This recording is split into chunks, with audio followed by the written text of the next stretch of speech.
Good evening, good evening.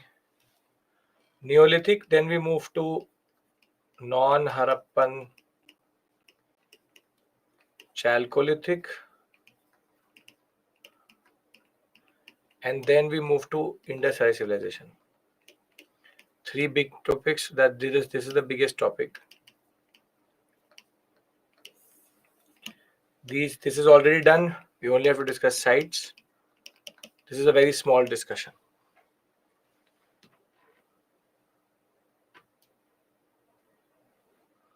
Simanpreet will do that. Good evening. Rights issues is the most of them are in Pakistan. Most meaning the most known ones. Previous year questions will discuss topic wise. No. Once we cover a certain portion and the questions become relevant, we do it like that. Topic wise is not possible in history because questions don't come topic wise. Don't worry about the previous year questions. When the time will come, you will get it. Application of animal having in a. Is there any there? What do you mean by civilization? A very interesting phase of history. I read 6th standard. A question came from it like where did agriculture like from like. Ekta, write your question again. You're not making sense in that question.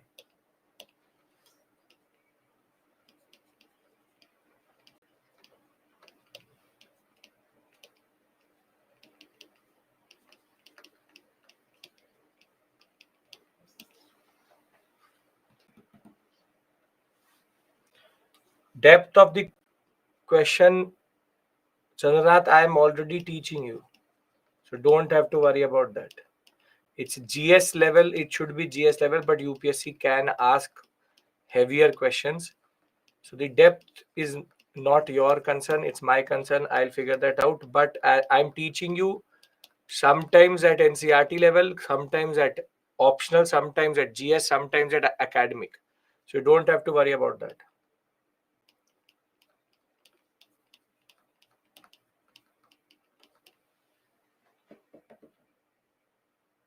Homo erectus to Homo sapien, middle to upper Paleolithic.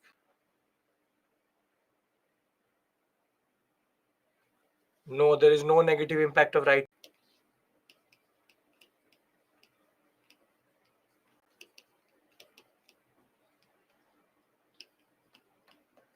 Hunting and gathering.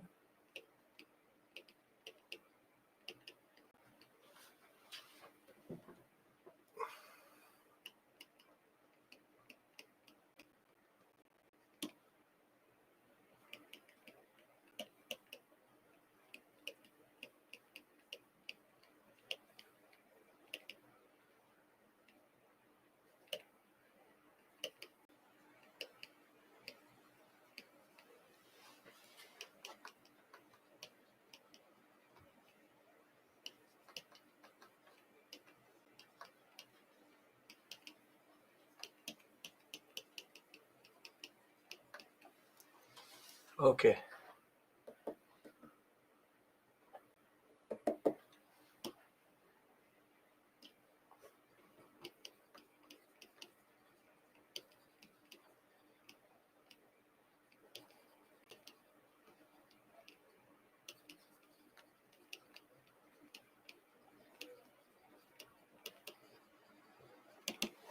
Hunting, gathering.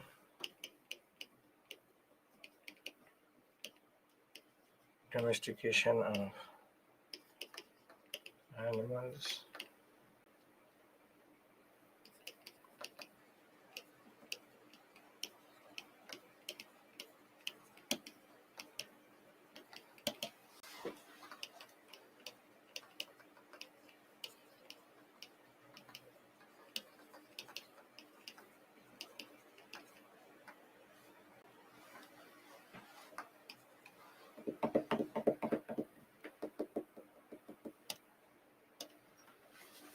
Thereafter, this is where we discussed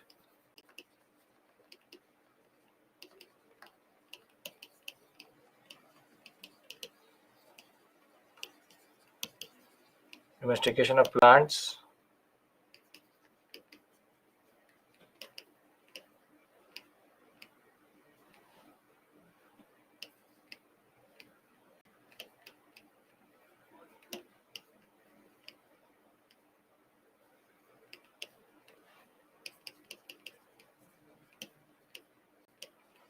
Early state formation.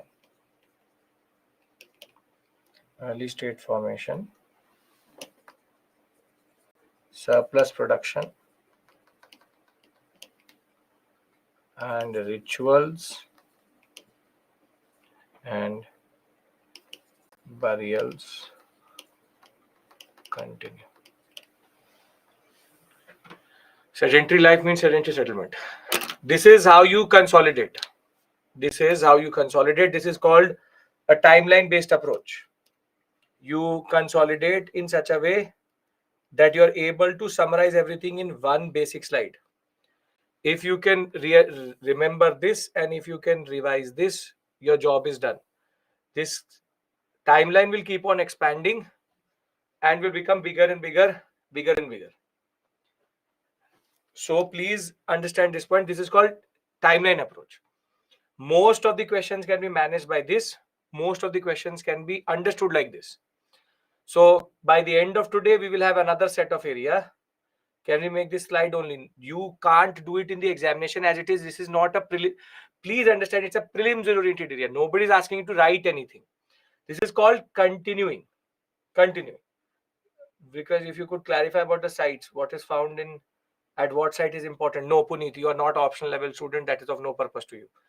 So Paleolithic, Mesolithic, Neolithic, timeline, basic features, basic ideas, basic points are in front of you right now. Now, if you cannot remember what is complex society, then 24 hours it has been.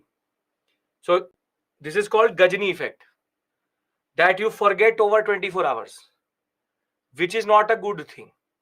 Because in UPSC, if every 24, 48 hours you will start to forget things, then my basic expectation from you is that you will revise and come. Complex society is division of society according to different surplus or haves and have-nots having different stratas. But stop this. 24 hours, 15 minutes, 10 minutes. People can have 1 hour Gajini effect. Some can have 1 day Gajini effect. Which is next morning I say, what Neolithic, which Mesolithic, what Paleolithic, what Stone Age? No. This is not right. So when I'm moving forward, I'm not going to go backwards. That is a very simple point I'm telling you right now. Because you can't just study with me 3.5 hours. Next morning, don't remember anything. That is not the way it works. That is not the way it works. Ancient medieval is prelims orientation. You don't have to write it anywhere. Simple point is you have to understand these things. These are not difficult. There's a general progression which is happening from this being the most important change here and this to this being the most important change here. One point we can add is agri tools and pottery. Are we clear about this? Because then I discussed the Neolithic topics, what we call as Neolithic sites, and we move to Chalcolithic and the most important discussion, which is Indus Valley civilization. Adaptation of clothes in which age nobody knows. So it can be, there could be people who are wearing clothes in Paleolithic also, could be in Neolithic also, could be in Mesolithic also. There is nothing like that found because it will not survive. Clothes will not survive. So random books will tell you random things, doesn't really matter. UPSC will never ask you when did clothes emerge. That's a very, very easy question and too dumb a question to be asked by UPSC. Okay. Domestication of plants, agriculture, domestication animals, microliths, burials and rituals. Okay, can I start? Everybody's yes comes and we move forward. This is called timeline. I keep on expanding it. It becomes bigger and bigger, but becomes more and more easier to consolidate. Okay. Now, when we talk about Neolithic, for example, India, the concept of family developed in Neolithic period, no. Again, that obsession with family is something which will only come in Vedic. IVC a little bit, But proof of family is something which you don't find like that. Until unless there is a text, you don't find that. Okay. Now we discussed this yesterday itself: sedentary life, polished tool, pottery, complex society. We also discussed this way of a basic thumb rule, which is that once domestication will happen, sedentary life will come, surplus production will be redistributed, need will come, complex society, rise of early state formation. This is a very important point because early state formation is the genesis of polity. And political structures only emerge when there is surplus and complex society, and therefore people are in strata, which is called social stratification. Now, in India, we have found multiple sites at which, or we have been very fortunate to find sites which yield Neolithic antecedents, and each of these sites have their own characteristics. For example, the oldest site dated to India for agriculture is a place called Mehergarh, which is in Baluchistan, Pakistan. When I say India, it means Indian subcontinent. Before 1947, Pakistan does not exist. So everything is part of India only. So Mehergarh is one of the oldest sites for India, dates back to 5000 BCE, but we take the more or less date as 4000, and it is the oldest site of the subcontinent. Then we have in UP a place called Kodiva and Mahagara. This gives you evidence of rice. This gives you evidence of barley. First evidence in that sense. Then Chirand, you have multiple crops. But a site which UPSC loves too much and has asked once in the examination, comes quite a lot in optional, which is called Burzahom. Burzahom is in Kashmir. And it has a very interesting, very interesting history because it has two very interesting peculiarities. Burzahom is in Kashmir. And therefore, because of the cold temperatures, they never used to live on the surface. They used to build habitations underground like this. And these underground habitations kept them warm also and could protect them from snow also. And this is a very interesting thing, how adaptation can happen through environmental change. Burzahom is known for what is called as pit dwellings. These are called pit dwellings, that you basically have a basement type structure and you are protecting yourself from the cold by going underground itself. Thereafter, we have also found a very interesting thing, which is double burial, which is a dog buried with a human, which was quite rare in Mesolithic, but becomes very common in Neolithic, and Burzahom yields that to us. So in the examination, you would be expected to know these sites. These are very simple, straightforward sites, 5 of them, because they have their own interesting story. And Burzahom came in 2022 itself. It said Burzahom and something else. It should have been pit dwellings. Wherever it says pit dwellings, pit means a ditch, a pit. Pit dwelling means to live underground. Now, from South India, we find another very interesting peculiarity. Now, if there's a place in which I have a fire, once the fire will be burnt out, what will be left? Every man and woman possess a pet? No. Ash. Very good. Now, if for 5000 years, if I keep on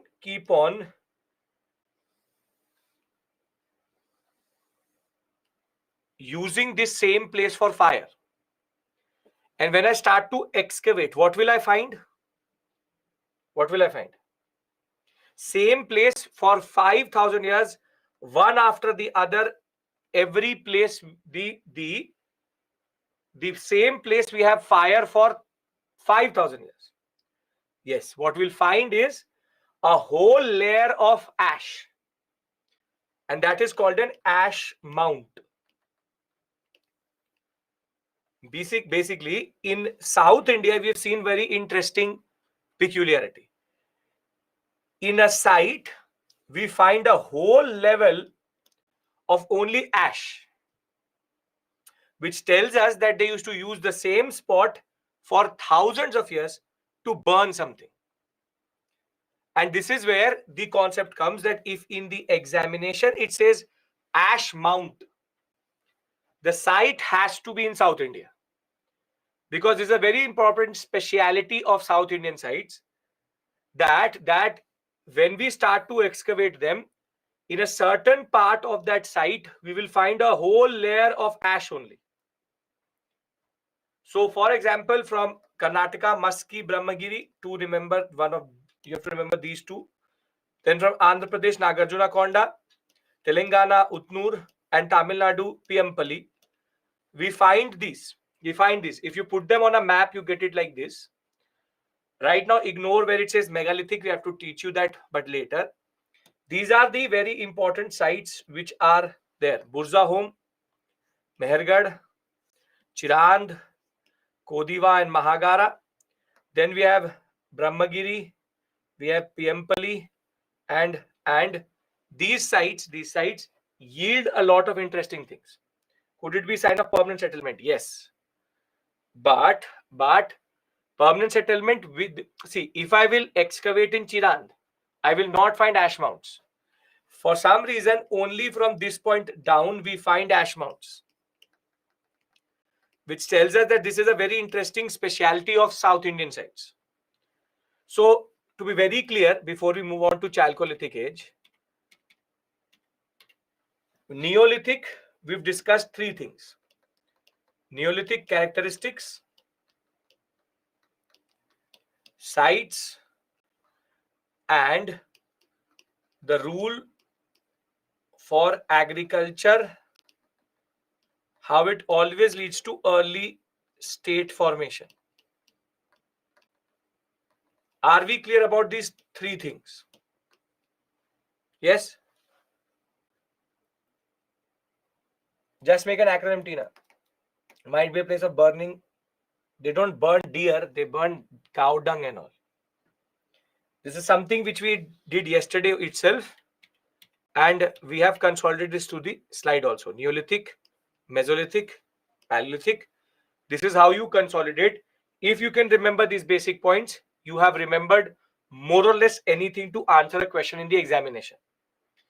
In a prelims related question, these are the only things which will be played with. I can add one more thing. Which is I can write no currency,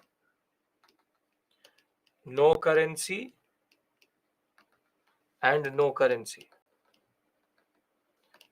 Dead, no, burning dead is not the option, because you will not waste energy, a very important energy, over burning the dead when you have already that.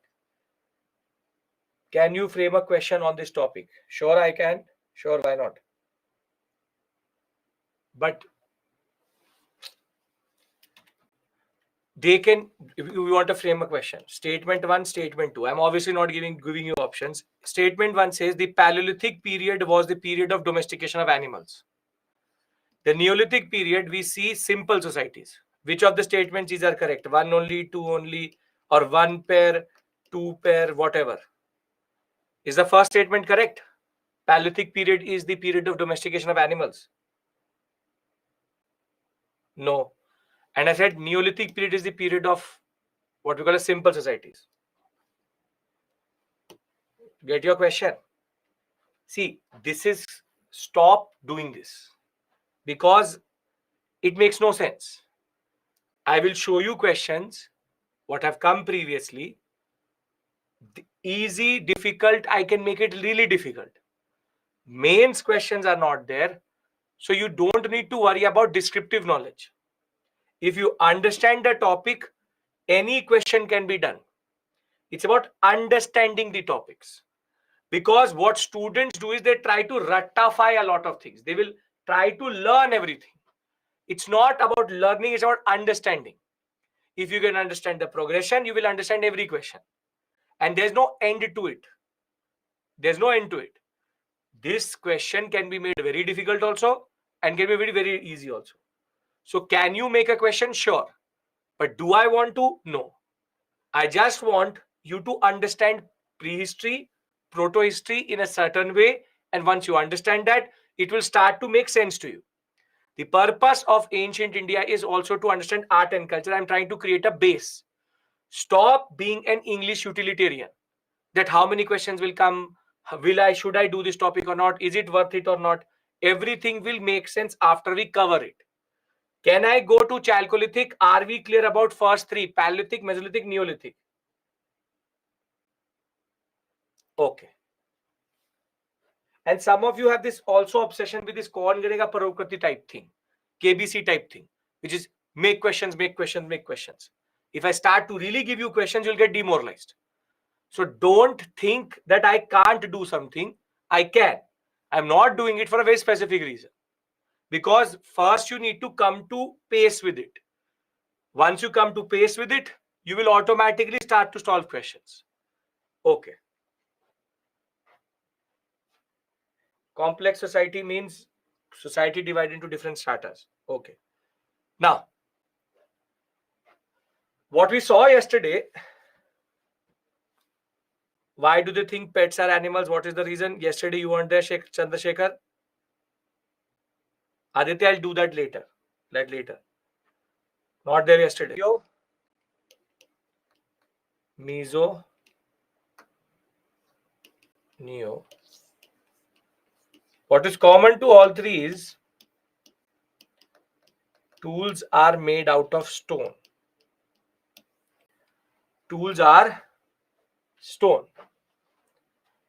However, we find no metal here. No metal at all.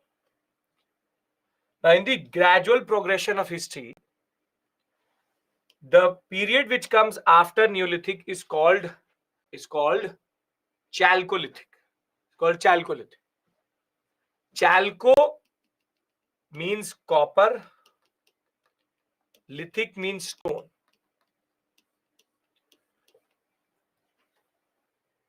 Copper is the first metal ever used properly after using stone. And within Chalcolithic comes bronze, which is that bronze is an alloy of copper. To add tin and nickel to copper, you get bronze.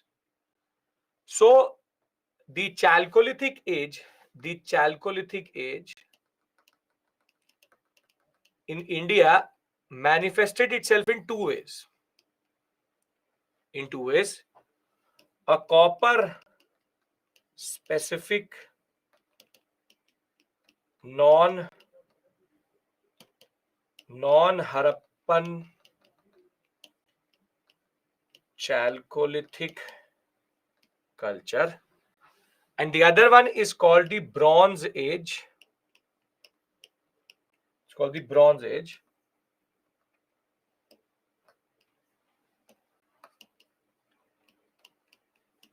Which is Indus Valley civilization.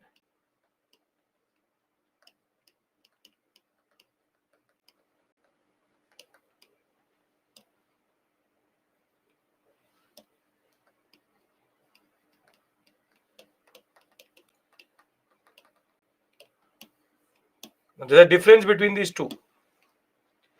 Chalcolithic age is the bigger age. Indus Valley civilization is also a Chalcolithic civilization only, because they are using an alloy of copper and still are within copper itself. So to be very clear, people tend to think IVC is a different age. It is something within Chalcolithic itself. So in India, we have two manifestations of Chalcolithic. Copper manifests itself in two ways. One are called Non-Harappan. Non-Harappan means that we have one major civilization which exhibit a certain type of characteristic. They are outside this.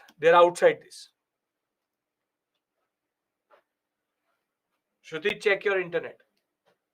Now, basically, we will first cover this, then we'll cover this. This is the easiest. This is the longer topic, which is Indus Valley Civilization. Indus Valley Civilization falls into proto-historic, which I'll tell you why. We'll discuss that. Now, when we talk about non-Harappan Chalcolithic, we mean the cultures which are outside this zone. Everything outside this zone is basically non-Harappan Chalcolithic. This is the area of the IVC, which we'll discuss after we discuss this. But the fact of the matter is, there are multiple cultures which are in the heartland of India, but don't exhibit any of the characteristics of IVC, which we'll see what are the characteristics of IVC. So what we see in these sites is that copper is used because of the Khetri mines in Rajasthan. So we find a lot of copper only in Ahar culture, which is this one, which is in Rajasthan. Others have limited use of copper because they are too far away from Khetri mines. Thereafter, limited urbanization, that is one of the features of IVC itself. Stone is being now used, stone is being supplemented by bone. So in a way that they are using animal bones to get a much heavier and much sharper tool itself. Rice-based social stratification. All things are the same. It's just that they are not very urban, which is a very important idea about IVC. I will tell you what makes Indus Valley Civilization IVC. What is the difference between IVC or civilization and culture? We'll come to that. But that's a discussion we have here in this. Before that, I have to just discuss these basic sites with you, which are called non-Harappan Chalcolithic cultures, which span for a very long time, but are in that same period of 2600, 1500, go up till 700, but very small sites, very localized sites. Here you have to remember these names. For example, Banas, Kayatha, Malwa, Juare. This is the most insignificant part of Chalcolithic in that sense. These cultures existed other than the IVC, the Indus Valley Civilization, and they have their own smaller sites. For example, Banas culture, most important site is Ahar. Then in Kayatha, it is named after Kayatha only. Then Malwa, you have Navda Toli, Iran, and Nagda. These are three sites which are quite important. And then Juare, Inamgaon, Sunaigaon, and Chandoli. All three together called Juare. Why are they called Juare?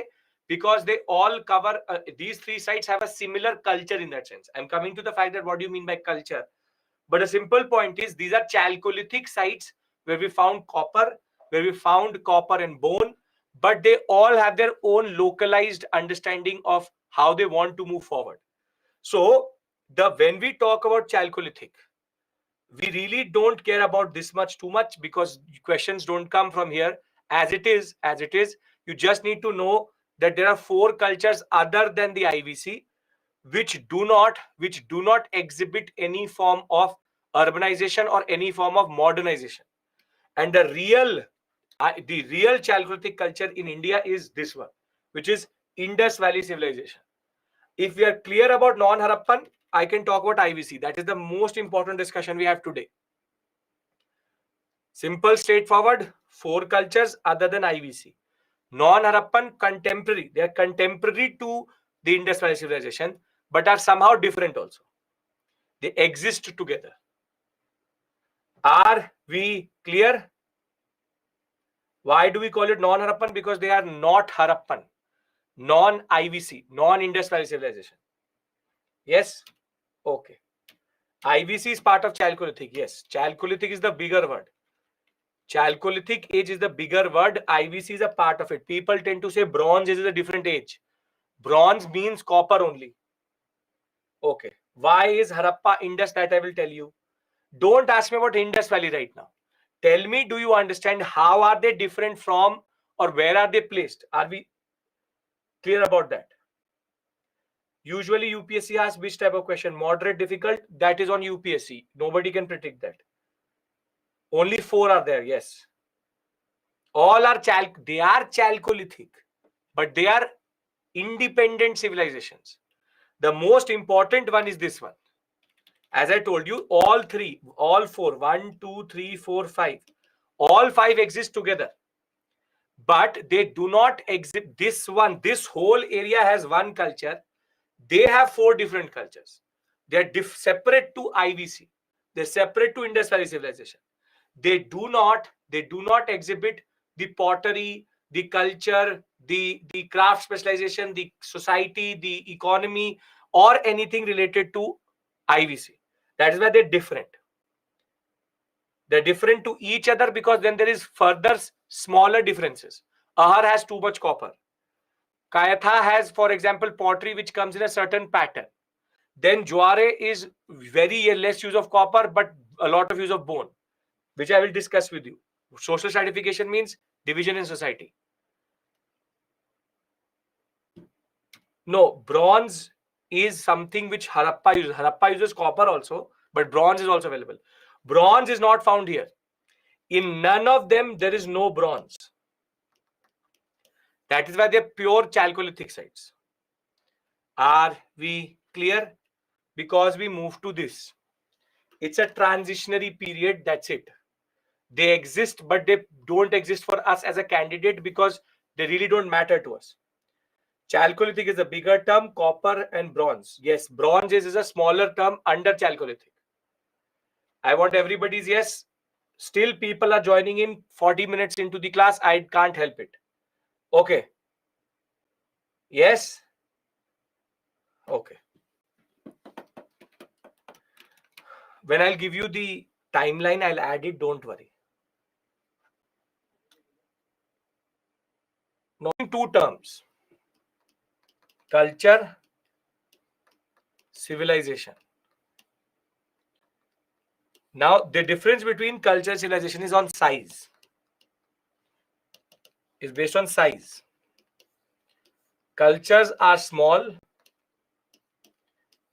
Civilizations are big. Sure, you can do that, Vaibhav. Now, what is culture? Culture means the tradition, ideas, concepts, and patterns created by humans.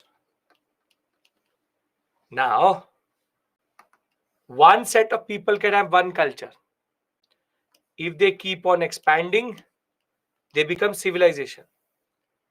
Civilization is basically a much bigger term, and it can what is there in civilization is standardization and uniformity across the civilization. Think of it like that India is like a civilization right now. Government of India exists in Jammu and Kashmir also. It will exist in Kanyakumari also. It's not a group of cultures in civilization. One culture becoming big is a civilization. Group of cultures will not be one civilization. That's something called ethnicity. That's a separate issue altogether. Right now, we are moving in a progressive fashion. We started at Paleolithic, we moved to Mesolithic, then to Neolithic, and now we are at Indus Valley civilization. We started with small sites, single sites.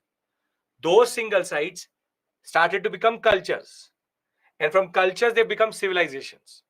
Civilization is basically like a continental scale. For example, how Indus Valley civilization is throughout the whole area. Indus Valley civilization, this whole sector from this to Surkotada, anywhere you are, every site will have the same feature. Every site will have the same ideas, same pottery, same measurement, same brick size, everything. So in India, many cultures, you can say India is again, Sakshi, please. I really beg you right now. You don't understand the difference between culture and ethnicity. So don't come to conclusions. India is an ethnically diverse culture. We have a very high level of ethnicity, racial ethnicity, culture. Culture is a smaller word of ethnicity. So ethnicity wise, India is very diverse. But again, you don't know what I'm saying right now. Basically, it's like physics to you. So if you don't know, don't come to conclusions. The Indian civilization is ethnically diverse, not culturally diverse. So there's a difference between these two words. So I really want you to stay where you are. I know you all, a lot of you are very smart, but the problem is maybe not in history. So pay attention to what I'm saying. Pay attention to what I'm saying, because there is a way it progresses. So very simply, a small, if 100 people follow something, it's a culture. If 1 lakh people follow it, it is a civilization. That is the only difference. That is it. 100 people follow something. We all have one culture right now. We are in itself a culture. But if everybody in India starts to follow what we are following, it becomes a civilization. It's a difference of scale. That's it. A culture becomes a civilization. It can start with 10 people, it can become then 100 people, then it can become 10,000, it can then become 1 lakh, it can become 10 million. They are progressively becoming bigger from a culture to a civilization. That is the only thing I'm trying to argue here. That's only the thing. The fact of the matter is, this 10 and this 1 million all will have the same cultural values, which is called basically being a civilization. Can I move forward when I talk about culture and civilization? Okay. Now, UPSC has a tendency to ask out of this area at least one question either in prelims or a question related to its architecture and its culture in mains, which is art and culture question. So that way, this area is a very favorite topic of UPSC because it is one of the most magnificent civilizations in the world at this point of time. Now, when we talk about IVC, Indus Valley Civilization core area, the period is called 2600 to 1500 BCE. Maximum we take it till 1700. This is called the mature phase. And we have two phases in and around it. One is called early phase, 3200 to 2600, early. And then we also have a late phase, which is, for example, 1700 to 1500 till 1200. We find it. This is called declining phase or late phase. Now the question is that why is it called Harappa or Harappan, and why is it called Indus Valley Civilization, and how do we get to know about it? Now basically we knew about IVC nothing at all till 1826. Till 1826, nobody in India other than the IVC people themselves knew about themselves.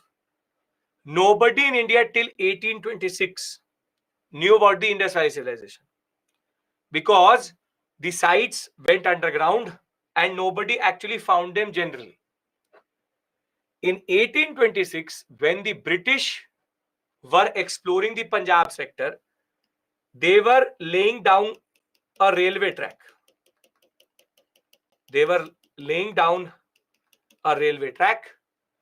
And the person called Charles Mason, he's a British engineer. He had been given the task to survey this area in Punjab. Now, when in 1826 Charles Mason was surveying this sector, he came across a small mount under which he found a lot of artifacts. And the site he had actually reached is called Harappa. So he had basically discovered, it's called chance discovery. It's a chance discovery. By chance, Harappa was discovered in 1826. Now, Charles Mason will report it back to the East India Company that I have found a Harappan site in this, what we call as Punjab Sindh sector, or this site which is called Harappa by the locals. So what the British is going to do, they will establish a body which is called ASI, which is Archaeological Survey of India. Archaeological Survey of India will be established under the first DG, Director General. His name was Alexander Cunningham. And Alexander Cunningham will come to Harappa and then use the word Harappan civilization. Harappan civilization. Because he will then find 50 to 60 kilometers in the radius of Harappa more important sites. For example, he'll find Mohenjo-daro. He'll find Ganeriwala. He'll find a place called Chanudaro. He'll find a place called, for example, Kalibangan, named by the locals as it is. Harappan civilization is now going to be discovered starting from a small site, starting from a very small site of Harappa. It will keep on expanding. Now, the world was told about Harappan civilization in 1924 by the second DG of Director General of the Archaeological Survey of India. His name was not John Marshall. His name was John Marshall. John Marshall was the one who published it in a newspaper in London that we have found in India a civilization which is basically based along the Indus River.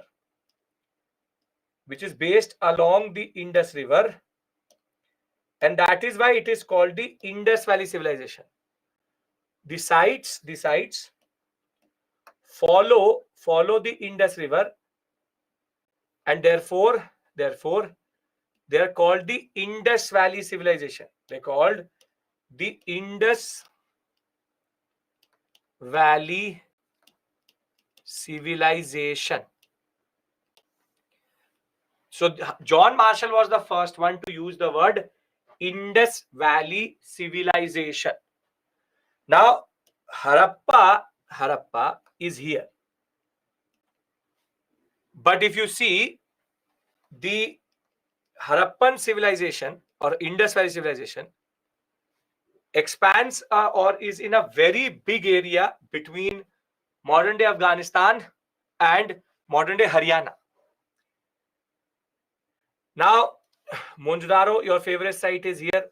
Thereafter, Alandiju, Sutka Gendor. Thereafter, Surkotada. Then Dholavira. Thereafter, we have Lothal here. Now, if we go by the north, south, east, west extent, the northernmost site of the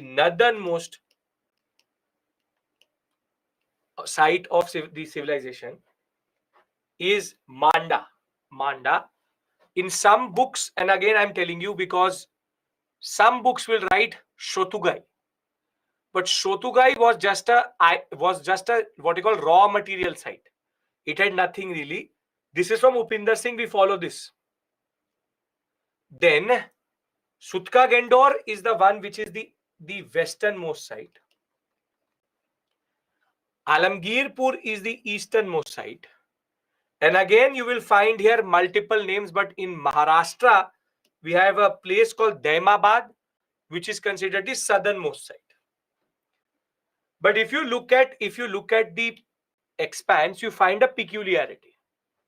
And the peculiarity or specialty is, if you look at it, The Indus Valley sites don't go beyond this point. They don't go into the Ganga, Yamuna, Doab, the UP sector itself. Can anybody tell me why is that the case? That they just remain within this sector. Okay, there are dense forests here. Okay, but what is the issue?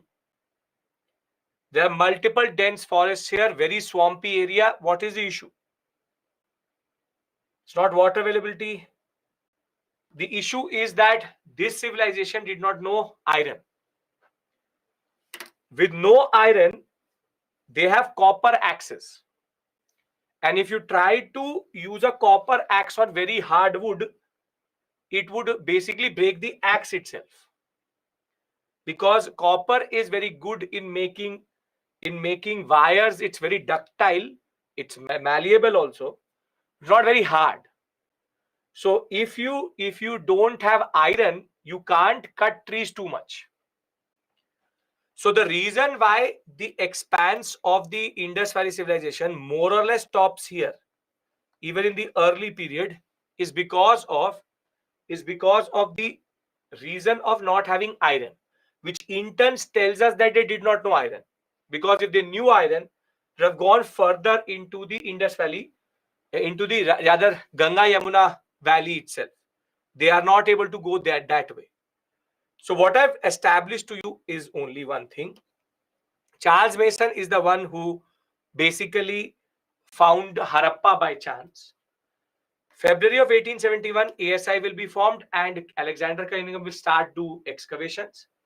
And there by 1924, John Marshall is going to publish in the London Weekly that they have found a civilization called the Indus Valley Civilization. I have given you the basic dates. This can be substituted with 1700 also. That is a date which generally is used. And I have also told you where the sites are. Now comes the $1 million question. Are we all clear till this point? How do we find it? Why is it called Indus Valley? Why is it called Harappan? Harappan because the first site was Harappan, and Indus Valley because they follow the Indus River itself. Okay. Now comes the $1 million question, that do you need to learn the sites? And the answer to that question, southernmost is Dehmabad. The answer to that question is, see, before independence, most of the sites, there were close to 460 sites of the Harappan civilization, mostly in this area, the modern day Pakistan area. As soon as the partition happened, all IBC sites went into Pakistan.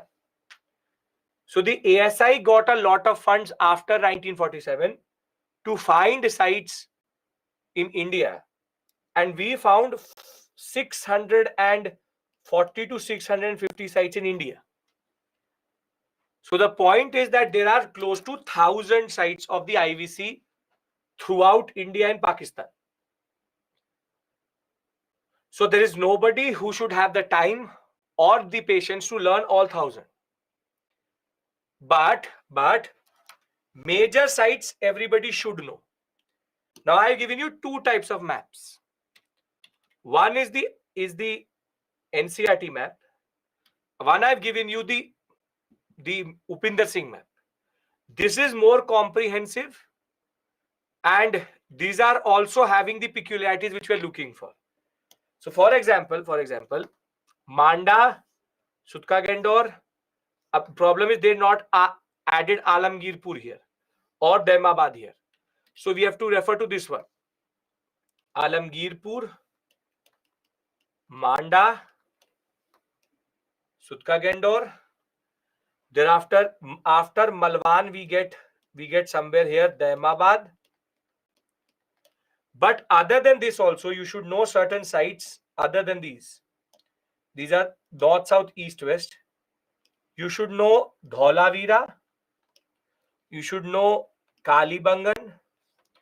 You should know Rakhigadi, Ropad, Harappa, Mohenjo-daro, the site of Desalpur, Surkotada. Then you need to know Lothal.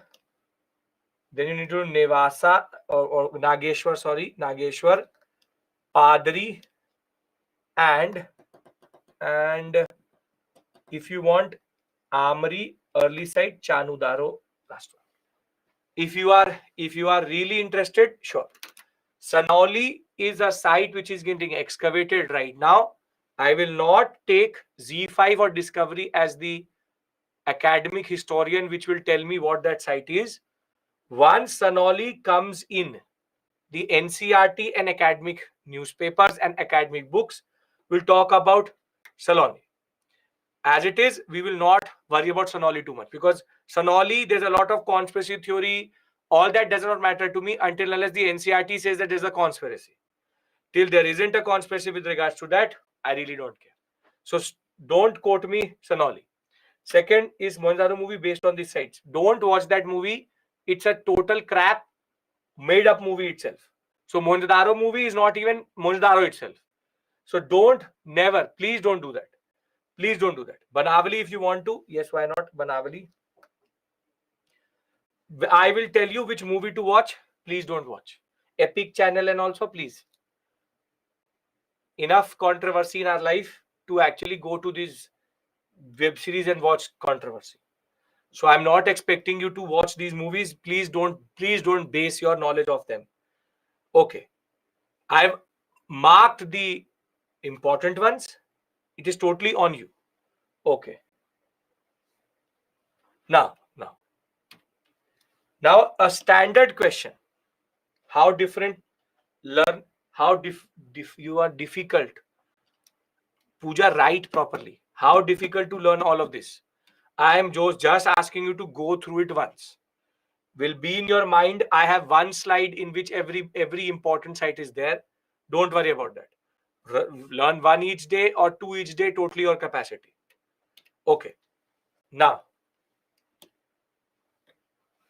you just need to know the names. Kotadisi is also there, sure, why not? Now, UPSC has an obsession with IVC.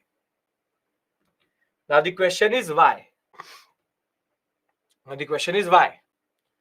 Why is there an obsession, and why is Indus Valley civilization so famous? And why is it so important? Now, that is linked to its characteristics.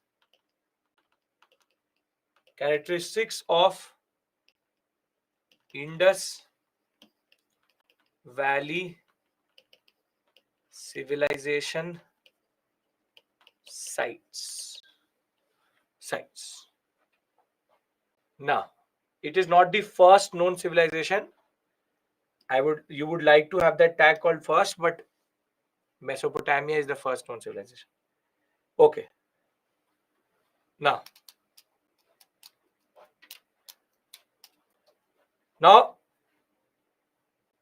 the first feature is called town planning of sites. And under it, we have the first interesting thing, which is called citadel and lower town, or upper town and lower town. Now, what does this actually mean? What this means is that if I go to any Harappan site,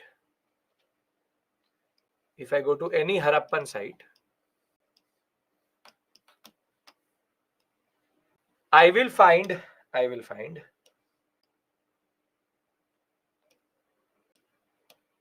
a area in that site to be raised. This is 3D rendering. In 2D, it will look like this.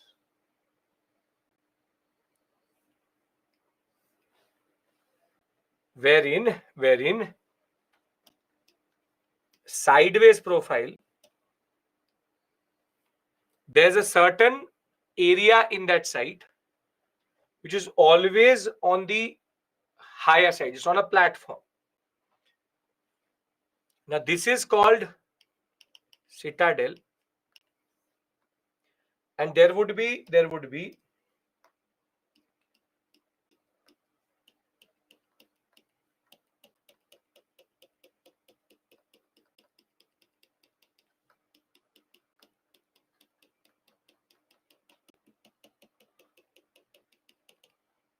a part of the city which is called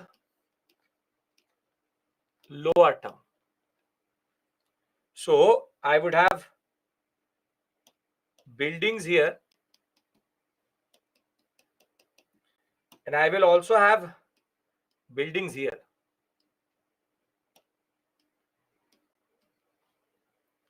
Now that ways I have created a distinction. This is upper town. This is lower town.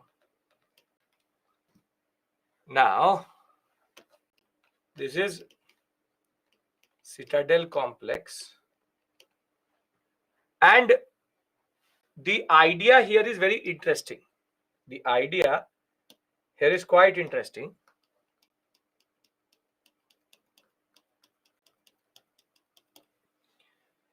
The idea is that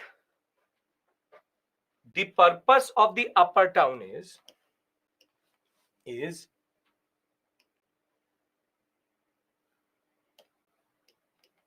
public buildings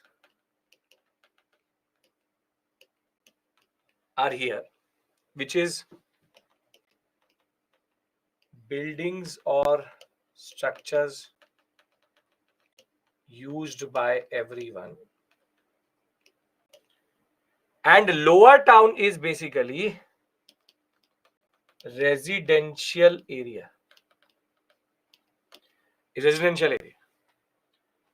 Basically they have divided into a private and a public area, meaning that if you want to go to, for example, imagine that in your town the post office, the hospital, the school, the college and the government all are on a small platform which can be seen from your house, and you have a house which is on the lower part of the town.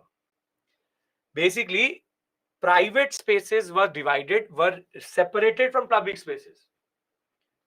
It's exactly like how today New Delhi has been established. New Delhi, we believe that Baker and Lutyens, the two architects, took ideas from here only, wherein Rashtrapati Bhavan Parliament building, that whole area is on the Raisina Hill, and in and around that lower you have the MP quarters.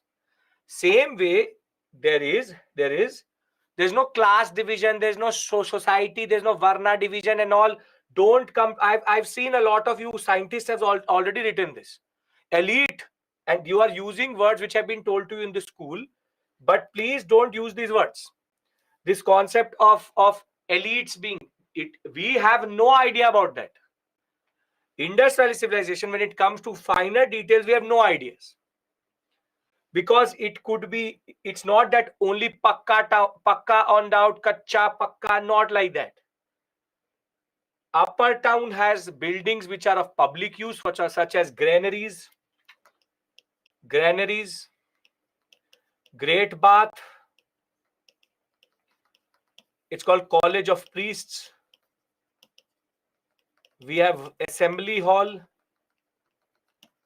and on this lower town we have houses. This is called segregation of space. Is it indicative of segregation of power? Sure. Society, we need more detail. I cannot come to the conclusion that only elites had access to upper town. So that is a very standard thing given to you in the NCERT, but that's not the way it is. First important feature of the Indus Valley civilization is segregation of space according to public and private. And it is just a way of creating a very interesting network of what we call as network of accessibility, because everybody needs these institutions. So they are on the top. On the other hand, when it comes to private sector, you are in the lower areas. This is a very interesting way of planning, because what buildings are needed by everybody is in the middle, sometimes on the side. And we have seen this. If you look at the map of, for example, this is the map of the Mohenjo-daro sector itself. We have one area which is connected via road, but this is a citadel. You have Great Bath, Granary, College of Priests, big institutions here. Then you have an area which is lower. This is on the lower part. And here we have all the residential, what we call as areas. There used to be a road which used to go and get connected with the citadel. And there could be, in certain ways, fortifications around the settlement, along the whole settlement, or only the citadel also. It's just that administrative purpose buildings are kept on a higher side.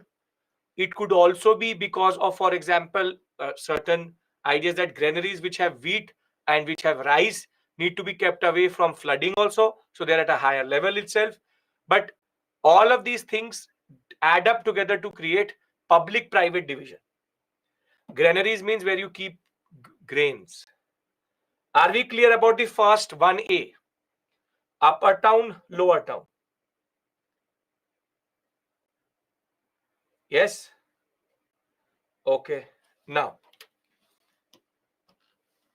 1B is something which we can't even do today, which is called grid pattern and roads at 90-degree angle with drainage and sewage lines attached. In this, the exception is a place called Banavali. Banavali does not have grid pattern. It has what is called as radial pattern. To be very clear, when lines cut at 90-degree, it's called grid pattern. 90-degree. Radial means concentric circles. This is radial. This is grid pattern. Radial means circles, concentric circles. And the only site where we see this exception is called Banavali. Every other site has grid pattern. Banavali is an exception which has radial pattern, goes around. Now, why do I say that this is a very interesting feature? Because in India, till today, in not even India, in multiple countries, when it comes to making roads, we have very interesting ways of making roads. We first make the road that somebody realized that the sewage line is not there. So they'll dug up the same road and put the sewage line. Once the sewage line will be done, they will realize, oh, water line is not there. Same road again dug up, put the water line. Once water line will put, telephone department will, oh, we didn't add the telephone lines. Let's add the telephone lines. Then they will put everything. Then electricity one will get up. Oh, we didn't put the electricity. So they'll put electricity lines.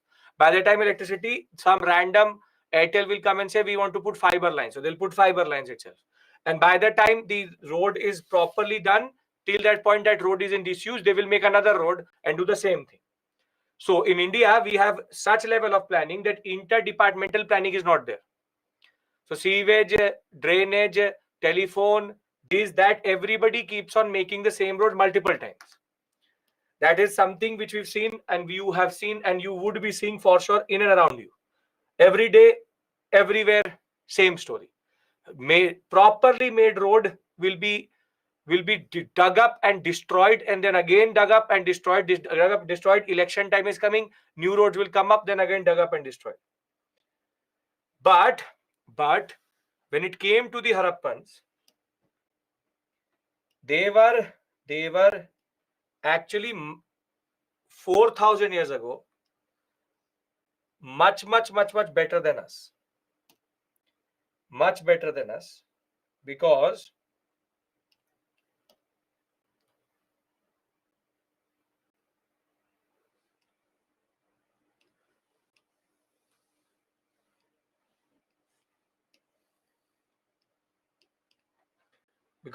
when it came to roads, be it the citadel complex,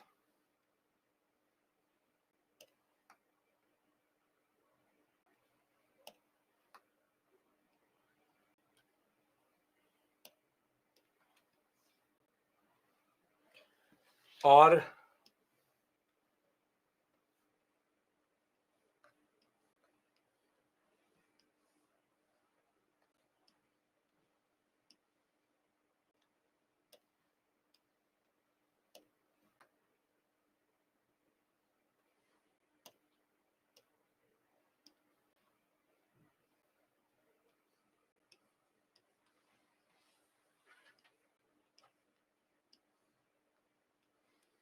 the roads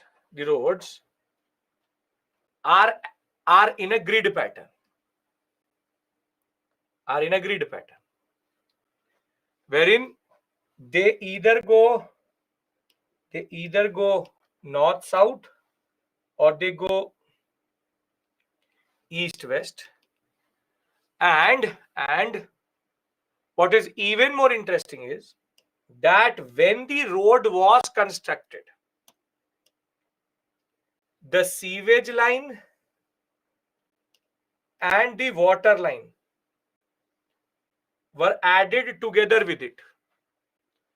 Meaning that if I look at this road in a little bit of zoomed fashion, I will find a road on one side.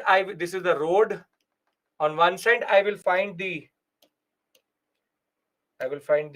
drains, and on the other side, I will find, rather, let's keep this color for water. Fresh water supply and sewage and drainage. Meaning they never allowed grey water, never mixed with fresh water, which is used water is never mixed with fresh water. How they have identified it is drainage sewage line, because the deposit on the down in the bed of the sewage and fresh water will be different. More microbial deposits under the sewage one, fresh water will be less. Don't worry, archaeologists are smart enough to do that. The fact of the matter is today we drink the water, we put it into the drain goes to the river, and that river then gives you supply to water. So what we do today is take the grey water, put it into fresh water, and then use the fresh water after treatment. So the level of sophistication which the Harappans are showing is at a next level altogether. That they have drainage and they have sewage, or rather fresh water,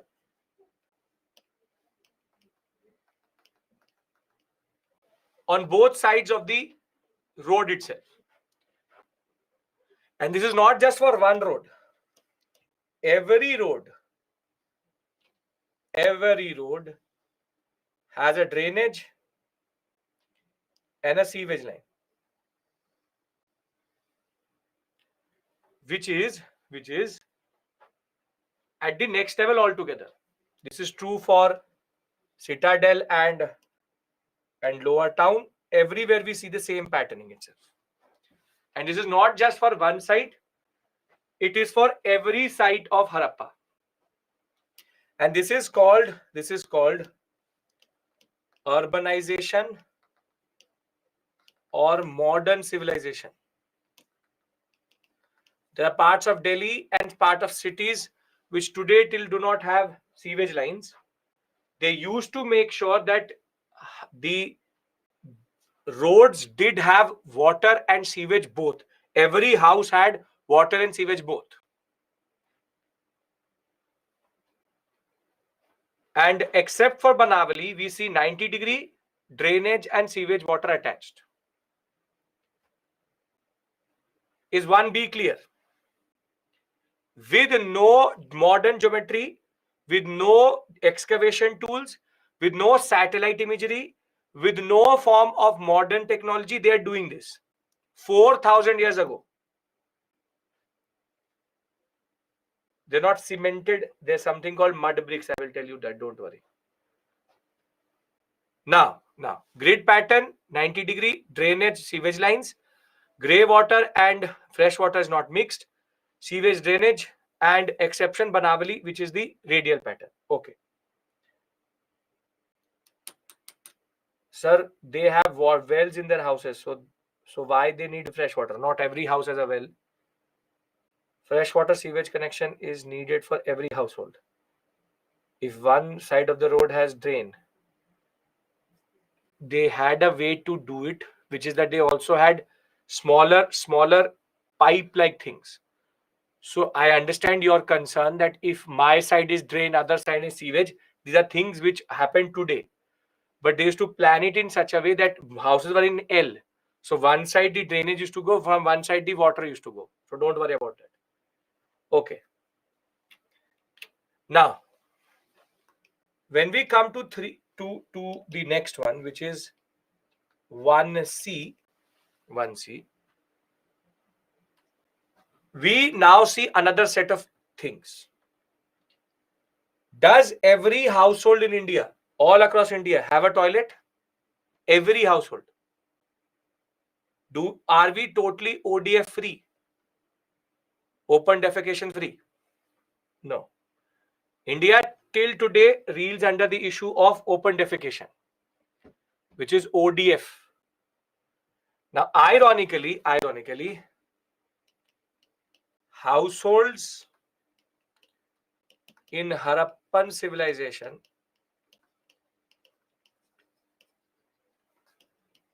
had toilets attached to them. Every household has toilet access. Houses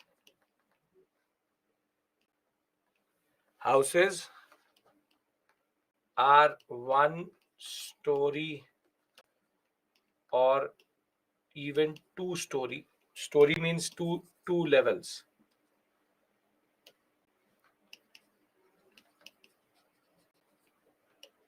They are based on central courtyard. Do you know the word angan? What does angan mean?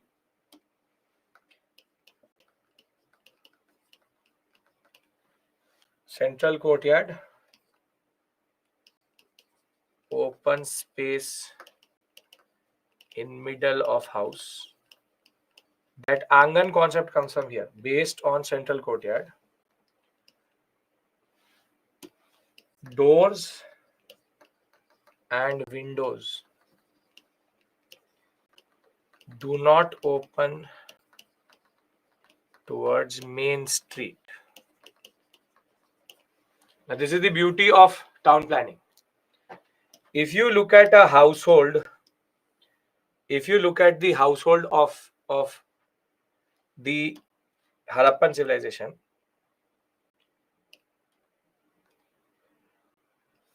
if there's a main street going from here,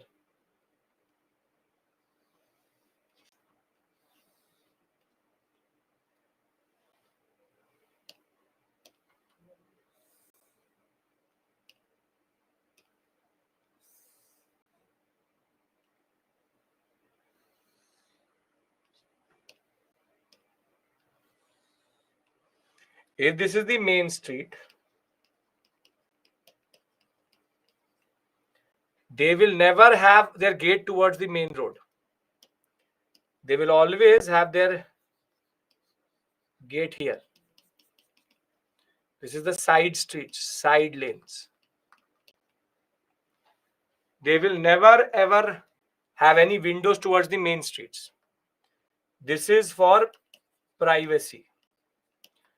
Today, on main roads itself, people have their home gates open straight into the main road. Thereafter, it could be one story and could be two stories also. Could be one, could be two stories. That is totally their call, how they want to make it. And a very interesting thing is that if I look at the plan of this house from the top, if I look at from the top, there will be open space in the middle. How old houses were made. This is called angan. Story means floor, yes. This is called angan, which is that you will have open space in the middle. Then you will have rooms around it. So if I look at the house plan itself, it will always open to the side street and it will have a open space in the middle. It will have an open space in the middle, which is quite sophisticated that ways. It's quite sophisticated that ways.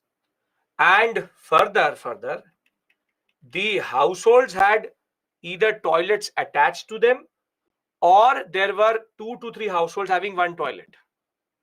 They could have a well, they could have water systems. That's totally their call. Totally their call. So we basically can see a certain sophistication which we lack today. Think of 2023. Today, I cannot say this for every household in India today. That is the irony of the story, that we believe that with times, things become more sophisticated. But somehow the Harappans defy that logic itself. Because if I go further,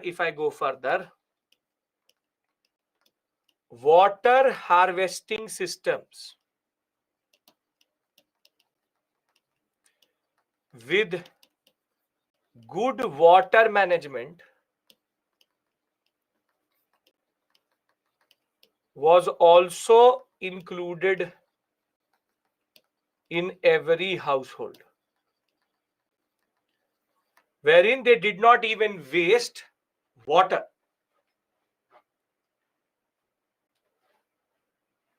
This is a new level of sophistication itself. So what I've done with you till this point is, town planning has multiple sub-points under it. Citadel, lower town, grid pattern, drainage, sewage, household, doors, and the basic points related to it. 1, 2, 3, 4. Water harvesting and water management. Are we clear about this? If we are, then I move to the last two.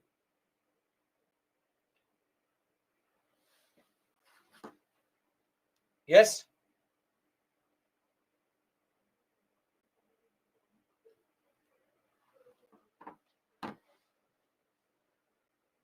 What type of person lived in Citadel? I mean, concept of rich. Who told you that there are no residential houses in Citadel? See, problem is that we have no idea about polity. We have no idea about power. So who and how, I cannot answer. If you will say a monkey lived there, I will say yes. Until and unless the script of Harappa is not deciphered, nothing can be made sense of. Citadel could be in central, could be in eastern, could be in western, could be in southern, does not matter. It seems they built everything together as public property and then distributed. Again, Rutja, this is an assumption by you. There's no concept. Public and private property concept is again something which evades us. We have villages, open space in front and back, houses located in between. That's called a patio house. That's a very European thing. On what grounds we find College of Priests? Again, that's also an assumption. It's called College of Priests because the British said it is. They have pipe structures. Why not? They have what we call a small terracotta clay pipes are there. Is there polity? I will discuss with you. I'm not answering that right now. They are so sophisticated and why this is not taken forward by other later civilizations. Good question. Decline we'll talk about. How does this model of sewage and freshwater discharge supply worked in radial model? Can work in radial model. The road is made concentrically, so they will link the radials. They link it like this. Okay. All are British made assumptions, not Indian historians. You want to say that? Sure. The categorization is British. They were the first to find it. Okay. They were intelligent, no doubt, but still the population was very low. But now the population is high. So you are trying to justify inability of the government to do something today because population is high. So we have modern technology also, we have modern ideas also, we have a lot of money also. Harappans, they don't have cranes, excavators, people. They didn't take taxes from people. So then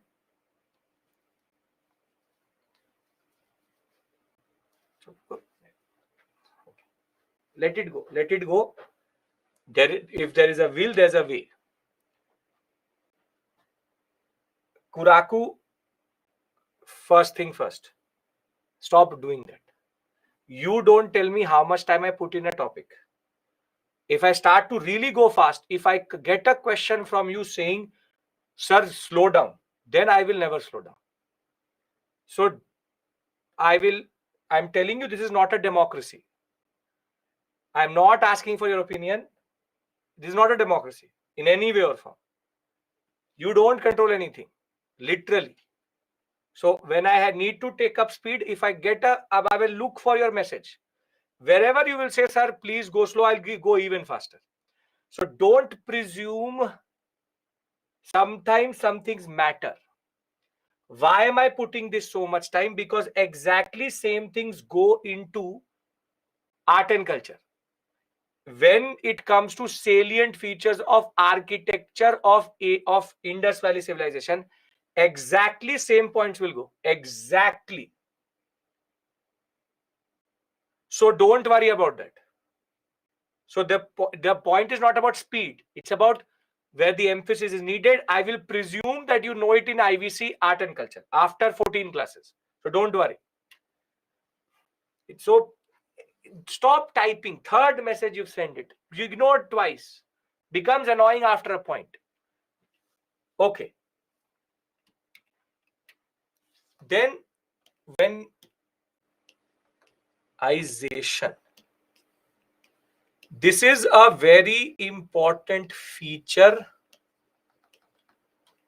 for civilizations because what we find is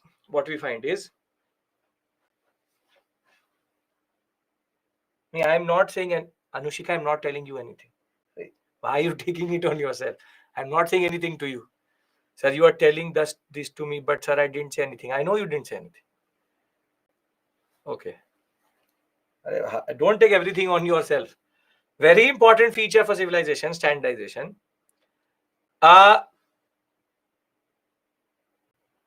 Is that if you look at the city wall bricks, and when you look at house wall bricks,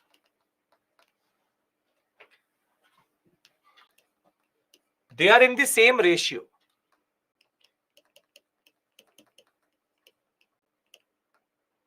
Word are not visible.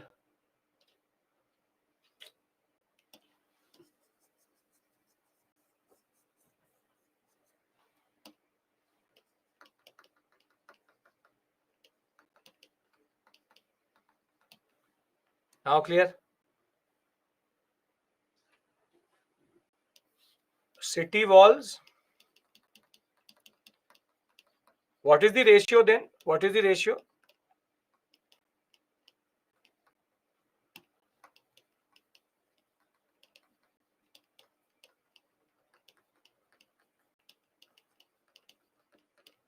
Very good.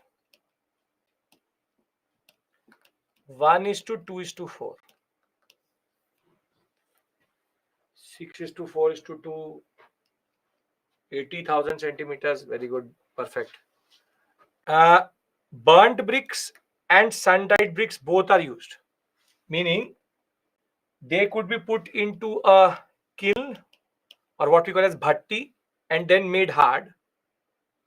And thereafter there could also be sun-dried, which is that they kept outside. Today, what is the color of brick you see today? What is the color of brick which you see today?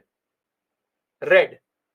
Red color bricks are basically bhatti ones, kiln ones, which is burnt bricks. But if you ever make it, and in rural areas you would have seen, there would be also yellowish, brownish bricks. Those yellowish bricks which you see, light orange, very yellowish, brownish bricks, they are called sun-dried bricks. They were taken and kept into the sun to basically become hard. We find both of them, but the idea here is very important. The idea is very important that when I go to Harappan site, if I pick up any brick from any place to any site, from Sutka Gandor to Alamgirpur, from Manda to Dehmabad, exactly same pattern is used. Exactly same ratio is used. And this is what makes it a civilization. Because civilizations have high level of standardization. A 100 rupee note will be the same in Jammu and Kashmir also, in Kanyakumari also, in Arunachal Pradesh also, and in Gujarat also.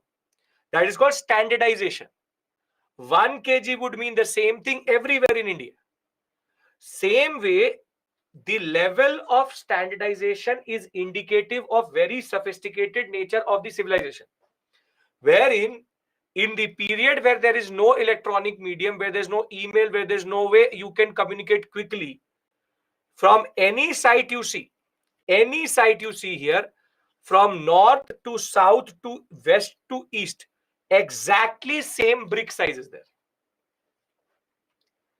which in itself shows us a very interesting point, that this means that this civilization was extremely advanced, and that is why it's called an urban civilization. It's an urban civilization, and that is why in Indian history, Indus Valley civilization is called first urbanization. It's called first urbanization because for the first time India saw multiple urbanized ideas. So when we talk about, let's consolidate through the PPT, when we talk about the features of the Indus Valley civilization: citadel, lower town, grid pattern, well-lit streets, well-planned drainage system. Along with that, we have sewage pipes and chutes. Chutes means pipe only, which collect rainwater also. Elaborate arrangement for water for drinking and bathing. Uniformity across the civilization with brick size itself. People living in houses of different sizes containing the central courtyard itself. And doorways and windows never faced towards the main street. The fact of the matter remains is that we have covered citadel, lower town, first main important feature, division of space according to purpose, grid pattern, 90-degree sewage line, drainage line. Thereafter, you also seen households exhibiting a very interesting feature with water harvesting, to toilets, to double story, to not opening up towards the main street, to the idea that there is standardization and uniformity across the whole civilization. Example being a very small thing, but a very big thing, which is standardization. They did not know they were cutting it at 10:20:40. but that mold was such which was shared with everybody, that everybody had the same exact measurement for sure. Modern technology does not guarantee to you advancement. This is the advancement of the civilization itself. Metal is still copper, and that's it. Copper, bronze, which will come to. We're going towards craft specialization. Now, before I go towards economy, I have this is the bricks. This is a street. Don't look at it like this. This part used to be covered fully. On one side water, on one side sewage, and this is the level, the way they used to make streets, and the households had side lanes in that sense. These are wells which were attached to houses if needed. Now, before I give you a break here and we move on to the other aspects which are much more open, this is a very important site for you. Very, very, very important site. Wherein, can you explain 1 is to 2 is to 4? 10 is to 20 is to 40 and 7 is to 14 is to 28. If you will divide it with the same number, divided by 10. 1, 2, 4. Divided by 7. 1, 2, 4. Amit, now you get it? A ratio. This is mathematics C set.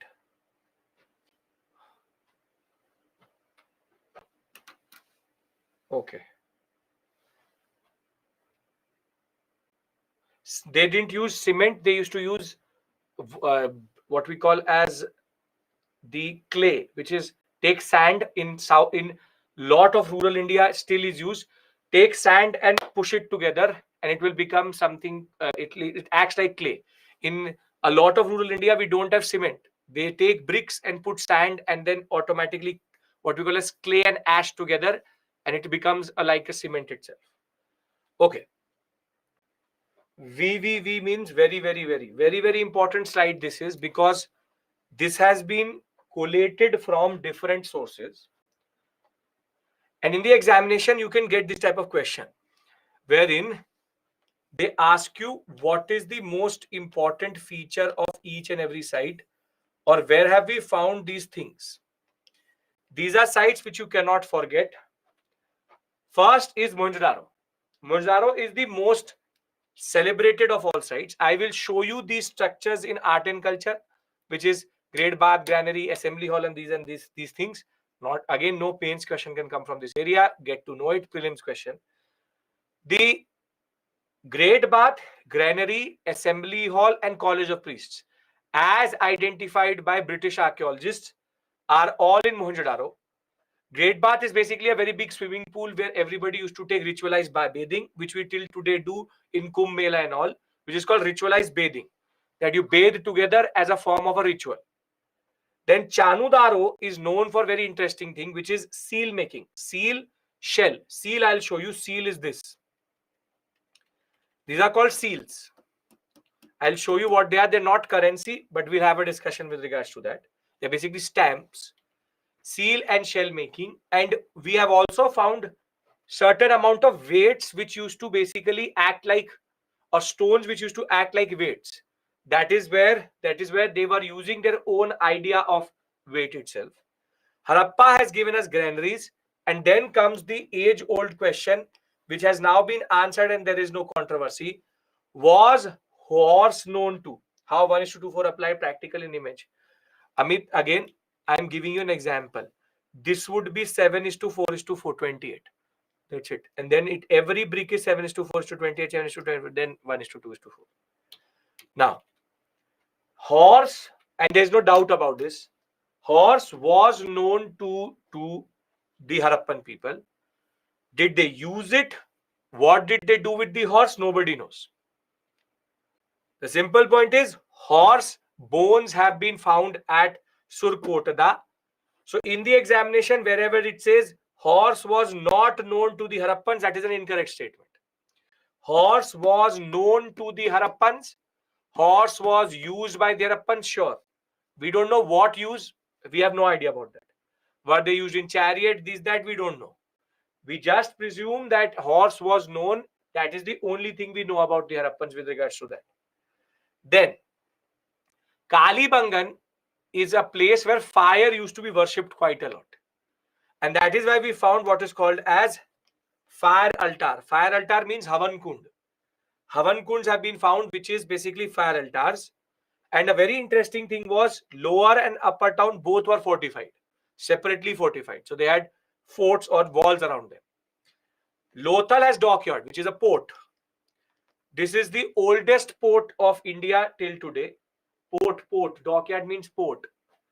And Dholavira, which recently got the UNESCO World Heritage tag, the only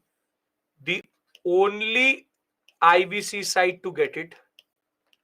It is known for its water management, water harvesting, and its way of using water, which I will again show you. This aspect I will show you in art and culture. So I'm not keeping that in consideration. Large, and we found at Banavali as much as radial pattern. We've also found something called gold and jewelers house, which is they were using lot of precious metal, precious stones, and gold together to make jewelry, which is one of the craft which the Harappans used to do, and therein lies our discussion with regards to economy. So what I've done till this point is only two things. I've discussed with you the idea of the IVC, how was it found, what are the characteristics, where is the north, south, east, west, and why is it called first urbanization. If these 5 points are clear, then we take a break here. We come back and discuss smaller but interesting topics: economy, society, religion, polity, decline. Horse is used in Harappa, found in Chitkote. Horse was used in Harappa. It would be there in Harappa also. Surkotada has yielded it. It will be true for every site. Lapis lazuli is a precious metal, a precious stone. Urbanization means urban settlement. So urbanization is reflected in town planning, is reflected in the ideas of grid pattern, drainage, sewage, water management, houses. Basanti, I have not seen your message. I have to write it again. Then why that culture was not developed and transferred to all over the world, sir? We're coming to that. There were contemporary civilizations to IVC, which is Mesopotamia, Dilmun, and Egypt. Don't worry about that. IVC used horse, correct or not? Yes, it used horse. They only knew about it. Rajan, there is no answer to that question. If it says IVC used horse and knew about it, yes. End of story. Has it been found in all 1,000 sites? More or less. More or less. There can be a generalization with regards to that. Assembly Hall College of Priests only at Harappa, only at Mohenjo-daro. Yes. IVC, livelihood activity, economy, I'm going to discuss with you when I'm back.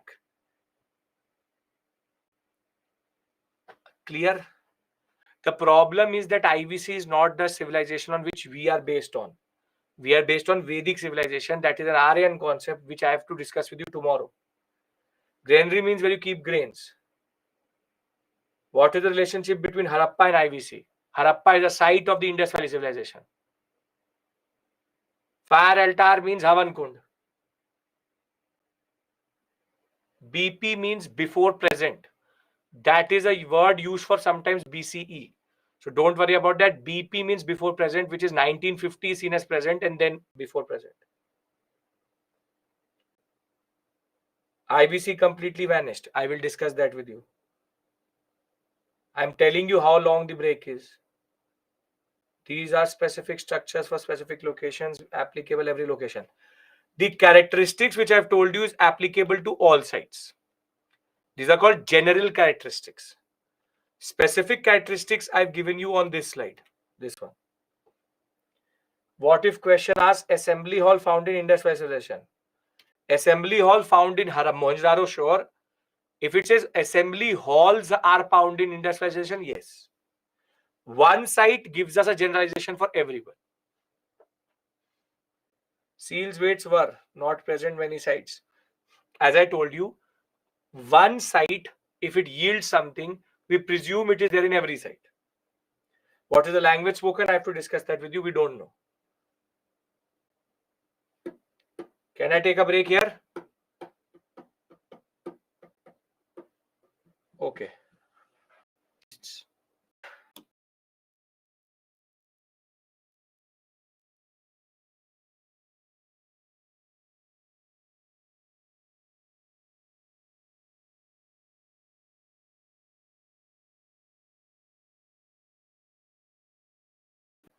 Where are you? Come back. Don't worry about it. Characteristics, and I would like you to hold on to the characteristics for next 20 days, because this will help you later. Because in art and culture, characteristics become characteristics of art and architecture also. So it's a very important point. We also discussed the discovery and geographical extent. We've discussed these three things. Now we go into other things which make Indus Valley civilization Indus Valley civilization. Now, Indus Valley civilization is not called urbanized only because it has these characteristics. Indus Valley civilization, for the first time in history, develops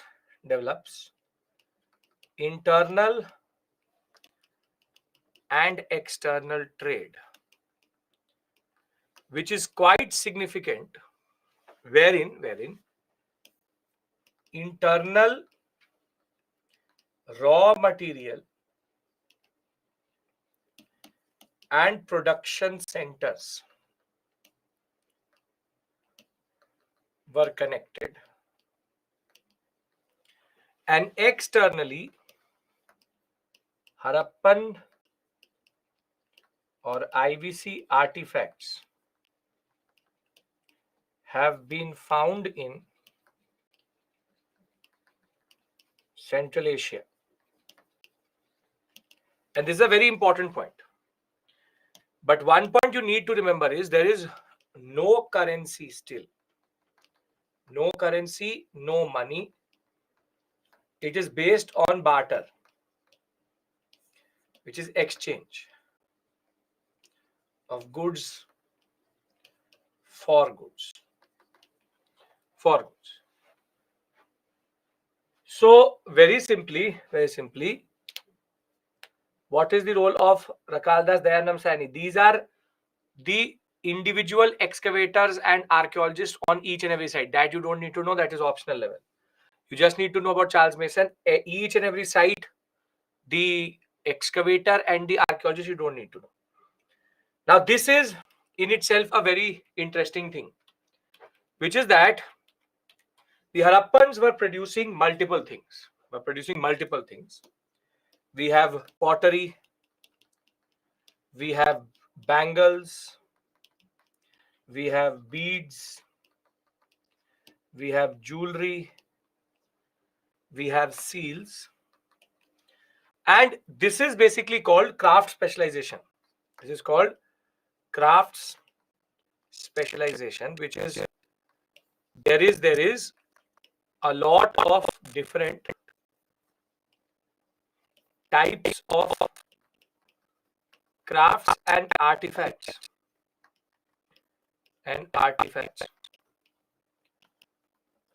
which are produced,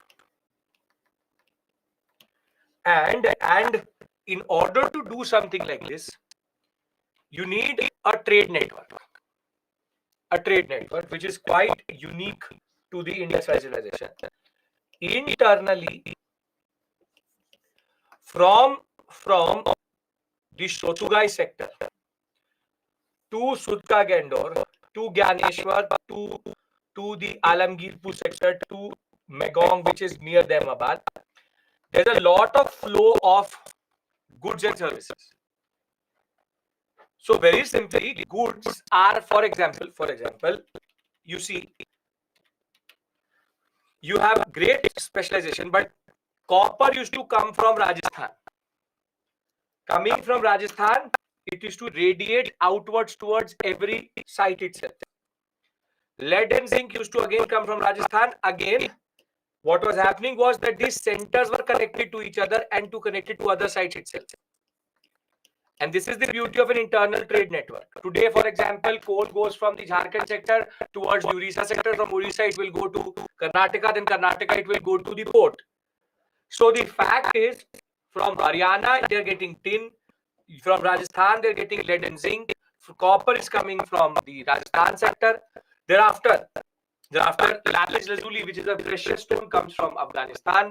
Semi-precious stones are coming from Gujarat, and they're spreading around. It's not that we defined it in one zone. Every zone of the Harappan civilization has the same type of crafts, and therefore, the fact of the matter is that there is a lot of internal dissemination of information which leads to standardization and uniformity, that in turn leads to, for example, the same ratio of bricks. In the same way, everything is flowing throughout the Harappan civilization. And we know about what was the means of transportation through small toys we found. We found two-wheel carts. So they had basically what is called as a bullock cart, which was drawn by a bull, and bull or donkey or even horse, we don't know that. But the basic point is we have multiple terracotta figurines showing us that. What does terracotta mean? When you take clay, make it wet, then mold it into something and keep it into the what we call as in the kiln or in the sun, you get terracotta. Sun dried or kiln dried clay is called terracotta. So they are basically made out of clay, which is called terracotta, and we see that bronze and terracotta figurines throughout the civilization we found. So merchandise was going around. We have pack animals drawing all of this throughout the Indian sector itself, and this is terracotta. This is terracotta. This is terracotta. Khetri is a mine in Rajasthan. The fact of the matter is, when it even comes to pottery, multiple types of pottery are associated, and from decorative patterns, we have geometrical patterns, we have fish, we have leaves, we have people leaves. But one thing is very interesting. Never on Harappan pottery you will find human figures. Never you will find something like this on that. No. It will always be patterning with regards to different type of geometries or flora and fauna. So what I am trying to establish to you is that there is craft diversity and there is material flowing through the Harappan sites. Can we establish this much? You do not have to learn each and every small thing. Everything I tell you is not important. You have to understand it to realize why is it called an urban civilization. The points which I'm telling you are demonstrating to you the point I made, which is internal trade. You just have to understand internal trade, internal movement of material. Are we clear about it? Because then I go to external trade. Are we clear about this? If you're saying no, need to tell me why. Craft specialization, craft diversity means different type of crafts are being produced and material is flowing through the Harappan sites. Can I move forward? Okay. Now, what made Harappa is not just internal trade, but a trade with other contemporary civilizations also, wherein from Harappa things used to flow towards the south. Then from Shotugai they used to go to Iran-Iraq sector, and to the most important and the most advanced civilization in the world, second to none to Harappa itself. This is called Mesopotamia. Mesopotamia is a civilization which developed along the Euphrates and Tigris River. The Euphrates and Tigris River, this is the area of the Mesopotamian civilization. We know a lot about Mesopotamia because we know about their script. Their script is called cuneiform. Cuneiform has been deciphered. And because of that, we know quite a lot about Mesopotamia. And in Mesopotamia, there is a reference to a word called Meluha. There's a reference to the word Meluha. And when we see these Meluhan objects, which had flown or which were basically either going through the sea route or going through the land route, they are basically Harappan crafts which are called Meluhan crops or Meluhan crafts. So we now know that with Oman, with Qatar, with Mesopotamia, Magan, Dilman, and Mesopotamia, there was a lot of flow of goods out of the Harappan civilization also. And that is why the need for seals, because it's to mark these objects with Harappan markings, that this is coming from Harappa. Mesopotamia tells us a lot about Harappa when it comes to trade partners. For example, from the Kish, Lagash, Nippur, and Ur, these are four very important sites. For example, like Harappa, Mohenjo-daro, and Ganeriwala, these are four very important sites of Mesopotamia. They tell us that from Meluha, which is Harappa, lapis lazuli, carnelian, gold, silver, copper, ebony, ivory, tortoise shell, chicken-like birds, dogs, cats, even monkeys, animals used to be transported from Harappa towards this area. And from Iran, we have found from sites, for example, Hisar, Tape, Susa. We've also found seals. And from Oman also we found Harappan seals and objects. Basically, what we are seeing here is that Harappa did not just remain within itself. It traded with its other contemporary civilizations also. And this in turn shows the sophistication and the way Harappa was also connected to others. Unfortunately, they talk about us, but we have not been able to figure out what were we talking about them. Currency was not, there was no currency, it's only barter. We used to give them lapis lazuli, they should give us something else. It's all barter based. Lapis lazuli is think of it like a diamond. It's a precious, semi-precious stone, which is used in earrings and in jewelry quite a lot till today. Simple point I'm trying to establish to you, that as much as they are internally connected, they are also externally connected. So when we talk about Harappa, Indus Valley civilization, we have established that it is urban. We've established that it is town planning, and that is why UPSC loves it. Town planning. We also established that it is modern when it comes to a lot of its features. We've established internal and external trade. Boat-drawn boats along the coast were used to also travel in the seas. Are we clear about this? Economy. I'm going to now add the next part. Till this point, are we clear? Yes. Barter system existed even before that. Barter is a standard thing. It's not about inventing. Barter is just exchange of goods. Okay. Now, when it comes to the economy, internal external trade is there. Agriculture, animal husbandry, and hunting and gathering. All four activities were done. We have evidence of all. And because it is craft based society and there is agriculture, it will be a stratified society. Means that there is division of society, but this division is not based on money, but it is based on what we call as occupational division. It's called occupational division. Occupational division means based on occupations. Crafter, for example, beater, for example, agriculturalist, hunter, animal husbandry. People were divided. It's not that they were divided according to money, because there's no concept of money. It's an occupational division. What are the different occupations? We have all forms of environment when it comes to Harappa. So from Mohenjo-daro and Harappa, we found wheat, we found barley, we found sesame, we found watermelon seeds, we found peas, we found dates, we found rice. You don't have to learn this. We found millets, and we have also found cotton. I use IVC or Harappa, does not really matter. Same thing I'm trying to say. Harappan civilization, IVC, same thing. Indus Valley civilization.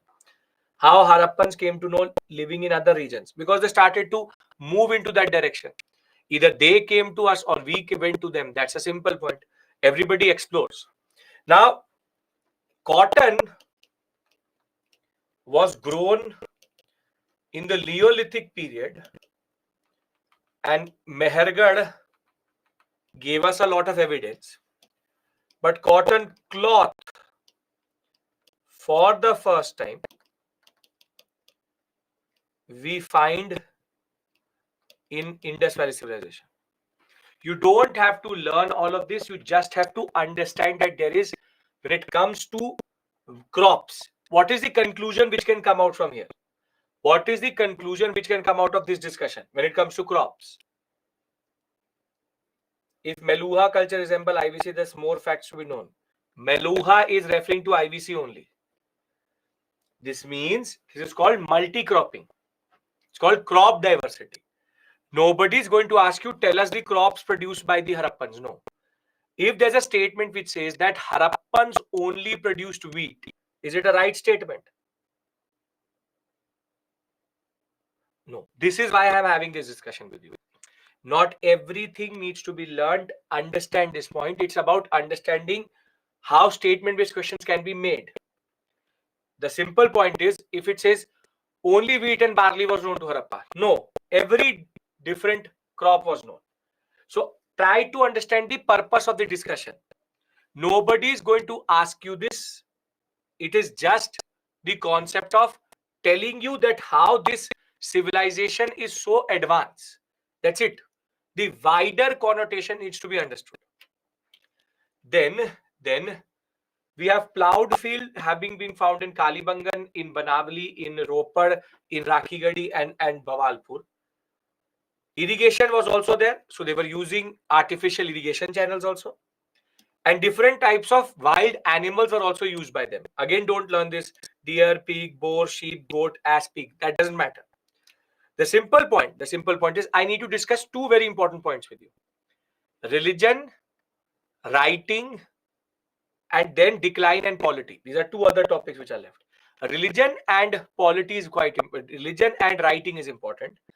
I've only established to you this point is this.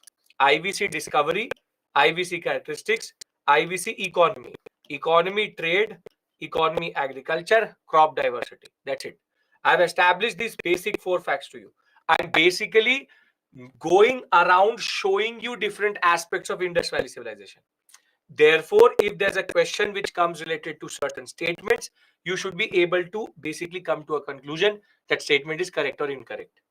We have established discovery chance, characteristics we've understood, trade internal, external, agriculture is quite advanced with multiple crops. Are we clear? 4 things. Okay, now comes the biggest issue with Indus Valley civilization. The biggest issue with Indus Valley civilization, which is their writing. Now see, most probably I'll give you on one slide consolidation, don't worry. I'll make that timeline in the end and that will be enough for you. Most probably there are different conditions for different crops, but they are also in throughout the different areas also. Don't worry about that. Now, they used to speak a language, sure. But the problem is the script which they used for that language, they haven't given us any way to figure out how to read it. This is the problem.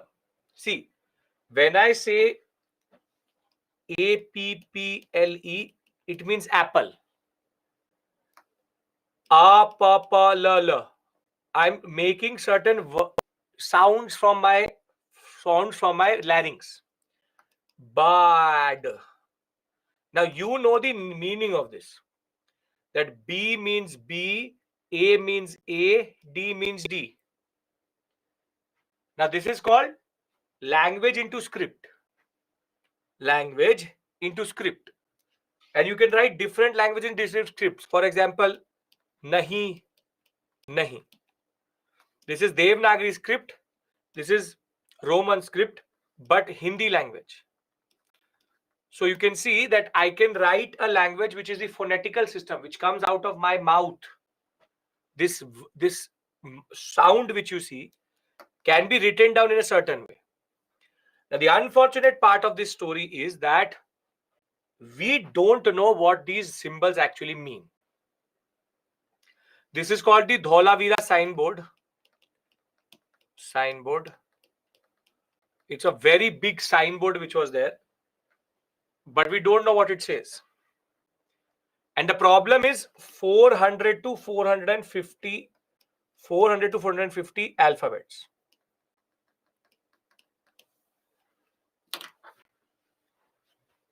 Can't we use artificial intelligence to decipher this? Good question.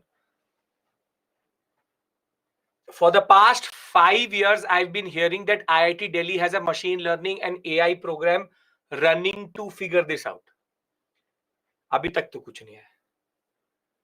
Since 2015-16, I've been hearing that there's a study going on in IIT Delhi which is trying to decipher the Harappan script. Now it's 2023. I haven't heard from them. So the simple point is, even if the problem is there are 400 to 450 symbols. And if 450 symbols, every symbol has a different connotation. Now these are 3 out of the same. This is called a pictograph. It's called a pictograph. Pictograph means a picture connotates something. Connotation, this picture is connoting something. Looks like a fish, sure, but maybe they were not trying to tell you a fish. Okay, this is a fish, then this is a tank, this is a tree, this is an arrow. But when AI can't figure it out, how will we? The point is that the simple point is that it's too much information to be processed. 7th line is dinosaur, very good. This is a dinosaur, very good. But that does not. Shark, very good, very beautiful. Shark, very, very good, very good. This is a ladder. Yes, yes, we are deciphering the script. Groundbreaking moment. But what does it mean? Cow, ladder. This is 5. This is 4. This is 2 lines. This is a tank. Whatever. You are pushing your own understanding onto them. First letter looks like a human, very good. But tell me what it means. 4th is rainfall. तो आदमी गया बारिश में घूमने triangle के अंदर. ये this is what it's saying. That the man went into the triangle in the rainfall. The fact of the matter is, you can break it down, but it will not do anything. The simple point is, only till you don't have what is called a Rosetta Stone. It's called the Rosetta Stone. Rosetta, basically, stone is a word which is used for a language transfer stone. We need a grammar book. We We don't have it only.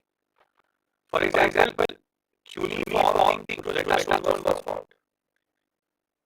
The Egyptian script Rosetta Stone was found. But we did not find anything where Harappan told us what this means in that sense. And neither do you see anywhere any parallel in the sense that Harappan script was left by the Mesopotamians. Mesopotamians would have given us a Rosetta Stone or a guide that is also not there.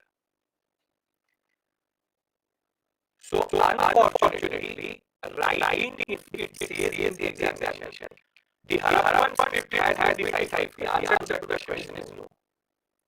It hasn't. Longest is 26. We've seen smaller also. But the linguists, that is what story. There is writing, we don't know what it means. Now, but we know one thing also for sure. We know one thing for sure. Again, this is what linguists say, that They are called Bostrophendon, Bostrophendon language type. So this may be refuted later, but right now this is the most closest is going to discover understanding the language. Bostrophendon means if you write English or Hindi, you start from the left and you come back to the left. If you write in Arabic, you start from right and you come back to the right. For example, in English, what you say? I am going to the market to get something.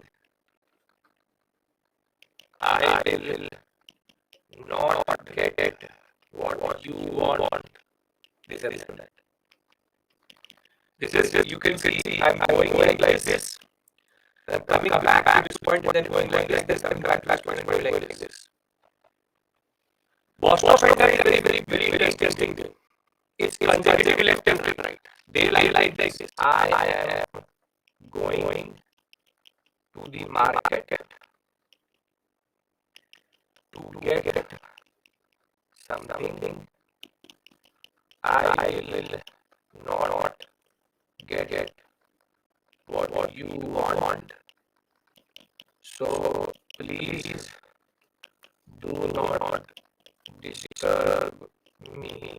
You see, this is called Bostrophendon. Starts like this, then goes like this, then goes like this, then goes like this. This is called left. This is called left, right, then left, right. Basically, this is called Bostrophendon. Bostrophendon side. Consecutive lines start in opposite direction. We write like this. We always come to this point. Left. They go from left to right, then change, right to left, then left to right, then right to left. So this is that how leave it to linguists. This is the way. Script will never get deciphered in future. Till you give the examination, it isn't. So that statement remains right. After your examination, you clear it doesn't really matter, as you will not care about the IVC too much. So we have now established the concept of language. We have no idea about language. We have no idea what they were. We have no idea what they wrote. If we write this type meaning, I don't get it. Harappan script has not been deciphered. Will you be able to put it in the examination? Yes, it has not been deciphered. Till now, no mass language is coded. No, that is not true.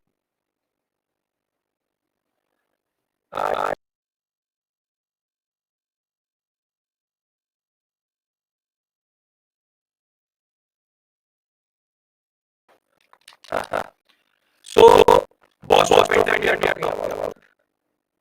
And now that we have established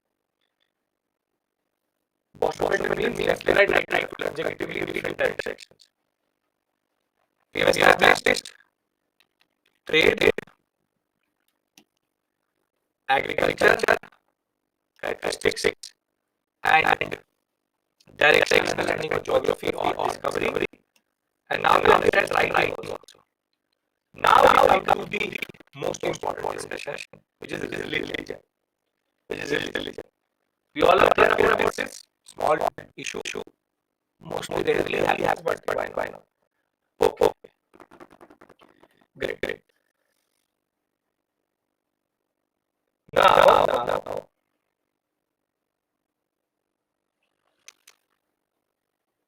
see, our hands are tied here.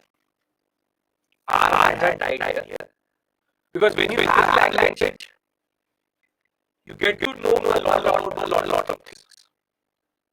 Now, when there is no language, it means that we look for things and we can interpret it.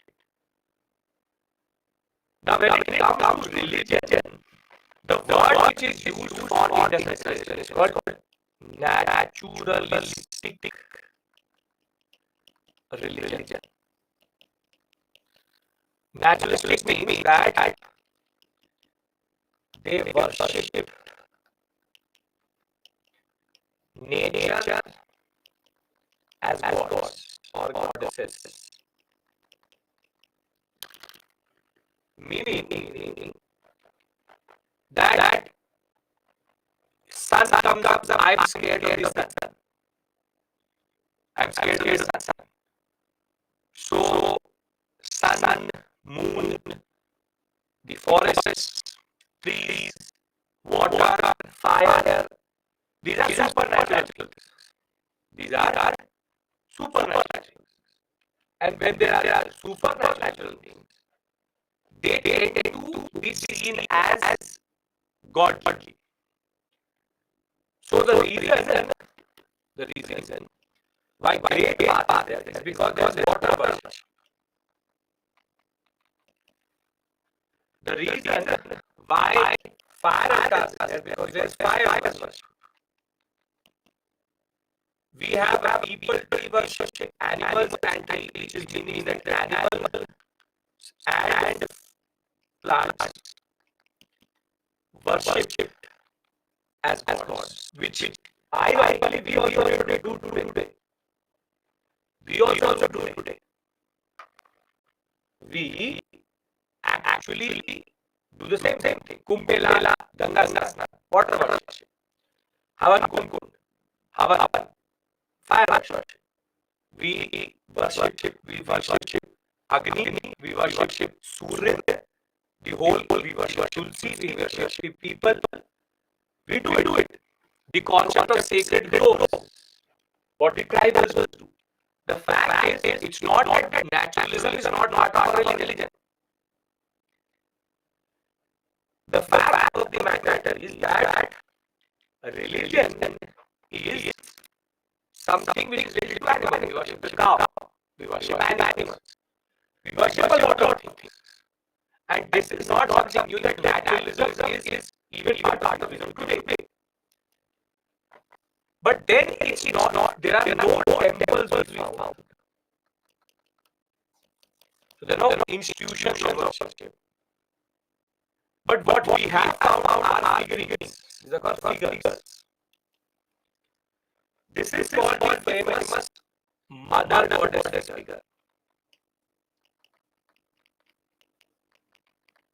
This DKK 384 means it was DKK was founded and is at 2,384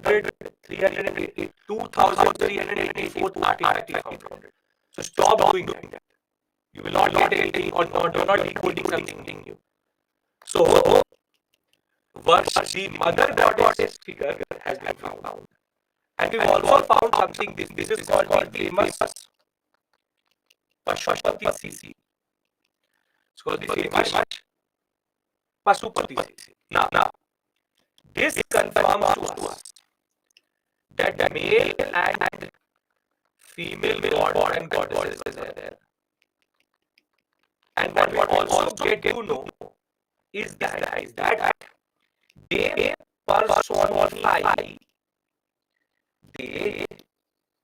personify nature. Guess what would a mother goddess or a female figure personify? Guess.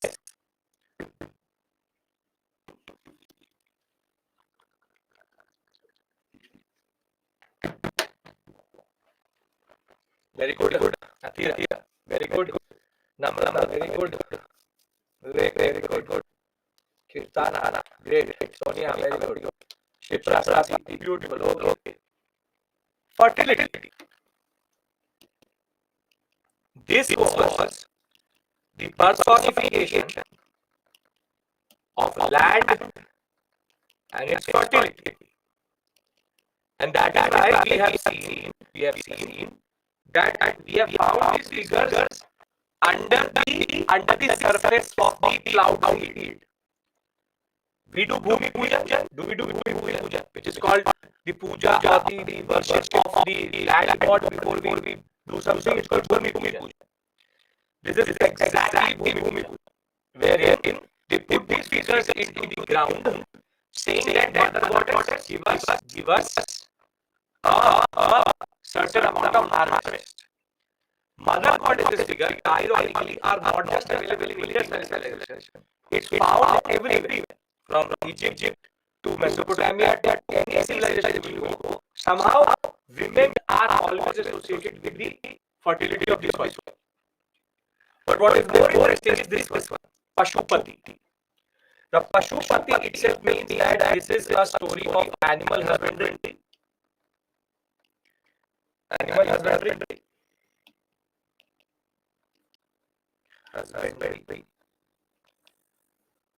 Animal husbandry. And we have a bull, a rhino, an elephant, and a tiger represented. There's something here we don't know what it means. But now there is a certain thing. There's certain thing. I know a lot of writing. Now listen to me. This seal is also called Proto-Shiva seal. Proto-Shiva seal. And people tend to argue that it is Lord Shiva. At least the British argue that. Now there are two things here.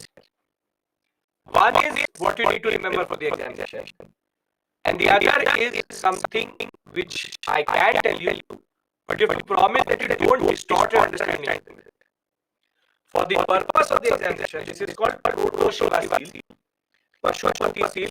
It is Lord Shiva. It is whatever the British said it is depicting Shiva. But there is an academic understanding which basically is a little bit more nuanced and sophisticated. But if you will write at the examination or you will basically identify that in the examination, it will be problematic.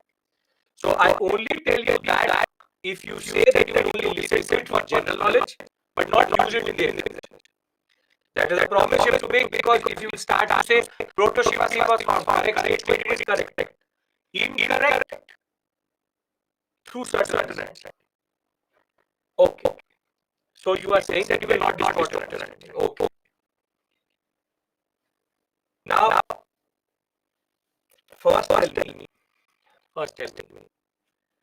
This is a pati or a patni. Can you make that out? This is a male or a female. Do you know that? No. This figure in no way tells us the gender. Why woman and man can look like this? Why not? So first thing is you don't know it is a Pashupatni or a Pati. First. Second. Where is the beard? Where is the beard? You are finding a beard. Yogi position can be taken by men and women both. You are assuming gender.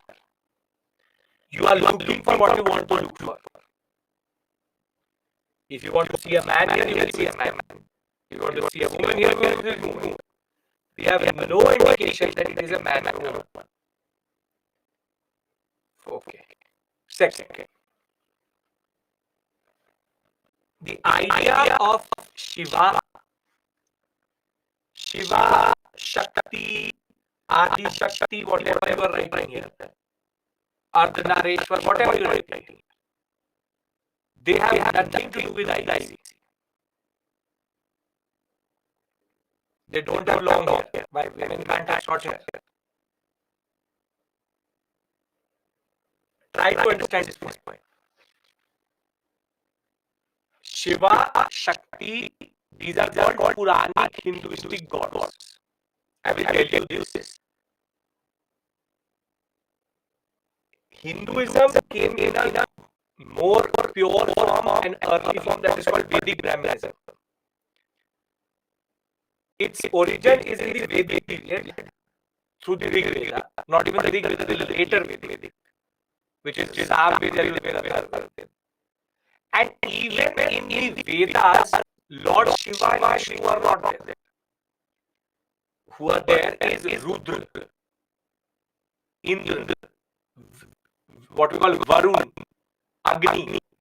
Again, gods which are basically related to the nature. Indra is the god of what we call as rainfall. Varun, Vayu, Aditi. These are nature gods. And what we today associate with Hinduism is basically a diluted form of Vedic Brahmanism, which is based on the Bhagavad Gita. I have to teach you this because I will teach you Puranic Hinduism, which is Gupta period. So the problem of calling this figure Lord Shiva is that for the next 1000, close to 1800, 2000 years, the Shaivite cult or the Shaivite representation is not going to become very, very common. When the Dasarath concept of Lord Vishnu will come up, then the avatar concept of Lord Shiva will come up. Basically, what you are doing here is called, in very technical terms, anachronism. Anachronism in Hindi is called Kal Brahma. Basically, if I want to look for something, I can find it there if I want to look for it. I can also say that he or she is wearing a bulletproof jacket. And in this hand, she has an iPhone. And I can also say that this wool has a chip in it. Meaning, if I want to look for it, I can say this is a bulletproof vest. Because I want to look for a bulletproof vest. So, Tanya, as I told you, for the purpose of the examination, this is a proto-Shiva. Because the British looked for Lord Shiva and they called it. This is John Marshall's understanding. Literally John Marshall's understanding. Marshall was the first one to call it proto-Shiva. Till today they say that it is proto-Shiva. I am telling you that now what the history is here, what we study today in even BA Honours, Masters, in MPhil, PhD, it's not called proto-Shiva, it's called Pashupati, which is an animal husbandry representing seal. And proto-Shiva is mostly an exaggeration by the British. Why do you not call it proto-Vishnu? Why can't you call it proto-Shakti? Why can't you call it proto-Ganesh? Why are you calling proto-Shiva? What is there to tell you that it is not Shiva?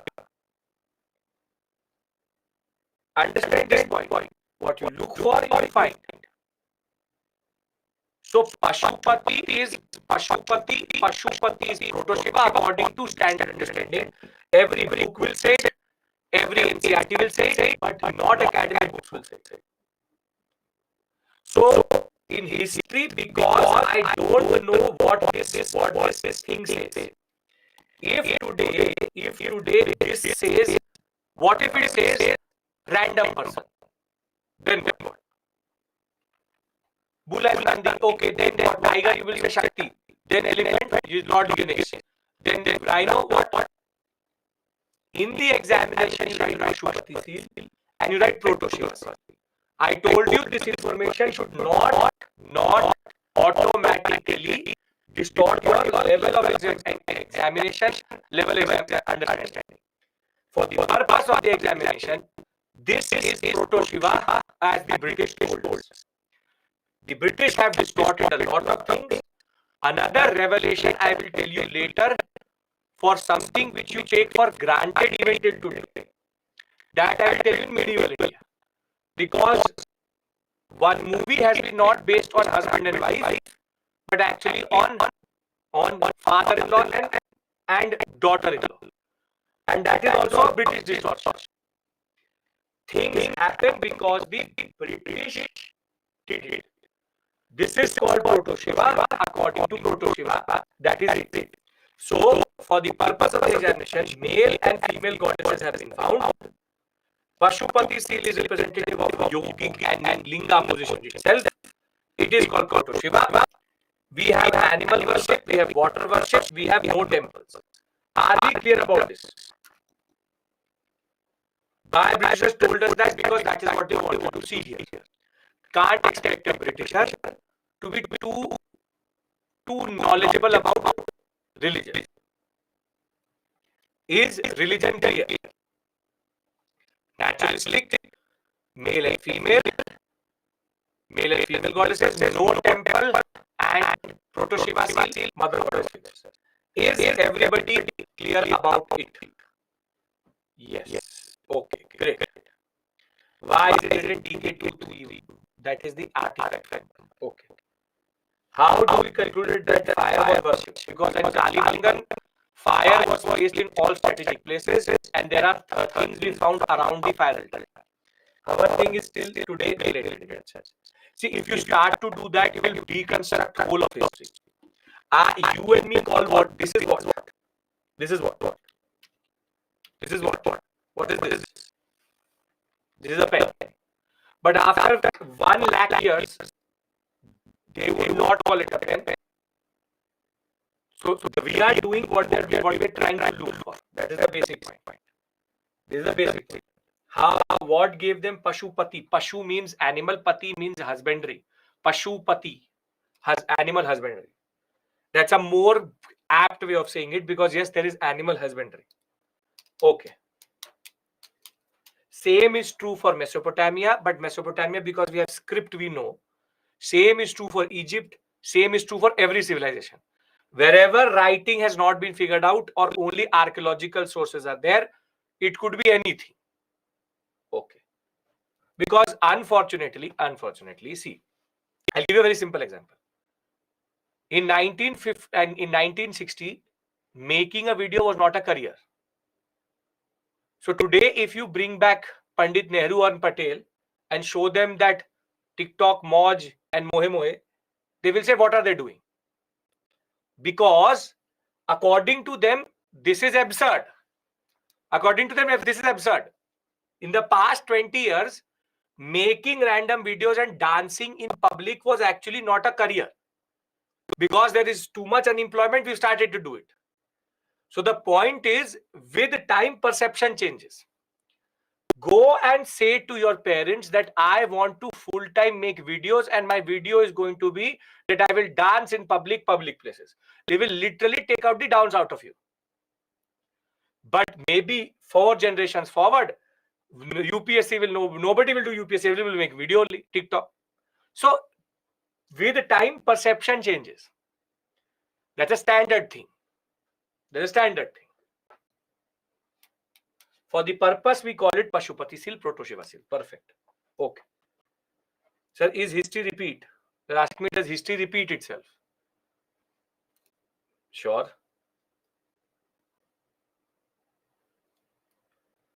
No.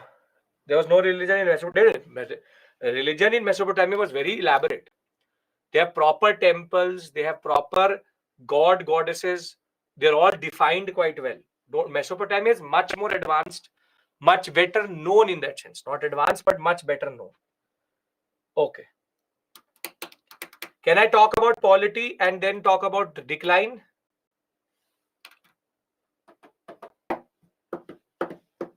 Yes. Okay. Now, when we talk about polity, we only know 3 things. With the level of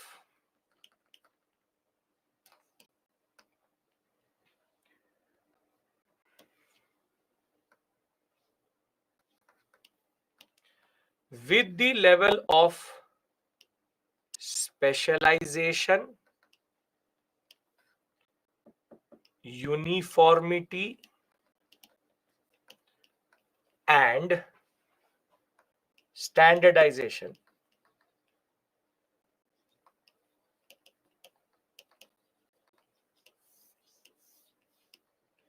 we know that there was a mature form of polity or state. That is for sure. Some form of state was there. Now the question is nature. And here we go from black and white to gray, which means we have no idea. Some historians say it is priest rule. Some say it is merchant rule. No idea at all. UPSC can't ask you a question from here because there is no conclusive evidence whatsoever about this. For it, we need the decipher text, and we don't have that. You say women ruled it, sure. You said monkeys ruled it, sure. You said that anybody ruled it, sure. There is no right and wrong answer here. We just know that there's a mature state here. This is a priest. But I don't know it is a priest or not. But you and me associate this type of attire with priesthood. What if he's a dancer? Or he's not a dancer, he's a merchant. This is by British called the priest king. This is called the priest king statue. Again, British categorization. British nomenclature. And now we know that we can't trust the British too much with this nomenclature also. Because, as I said, I don't know who he is. It could be college of priests, it could be college of clowns, it could be college of monkeys, it could be college of anybody. The simple fact of the matter is it true that humans in IBC have horns on their head? No. ये कहाँ से मिल गया भाई? Where did you get? For the first time I'm looking at it. No horns on heads. See, all history is Eurocentric. All Indian history is British centric. That is a given fact. See, the simple point is there's a small inscription on the bottom here. It says something. We don't know what it is. What I mean to say is citadel complex uniformity standardization may tell us Pashupati seal has horns. अरे ये headgear है. ये horn उसके अंदर. This is a cap. This is not coming out of him. Headgear. The horn is not coming out of the man. Headgear. Simple point. I actually cannot confirm anything to you because there is a debate. Simple, straight forward point. Are we clear about polity? Yes. No pre-question can come because UPSC can't ask a question from this. There is no conclusive evidence for anything. My guess only, but maybe Lord Shiva is known for Pashupati in Kathmandu. Lord Shiva is worshipped as Pashupati. I mean, guess. Good guess. But again, it is based on modern ideas. But statue was damaged because it has been found after 4,000 years. Simple point is, polity, there's no answer. If that IIT Delhi machine can give an answer, maybe we'll know better. No idea. Move to decline. Okay.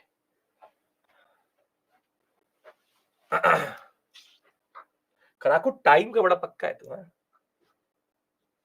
Sir, don't waste time on this debate. I spoke to Mukesh sir. He told me you have this tendency. Beautiful. Don't waste time. Okay. Okay. Now we come to decline. He remembers you quite well. Okay. I told him about you. He said, yeah, same thing. Now, decline. In decline, there are four theories.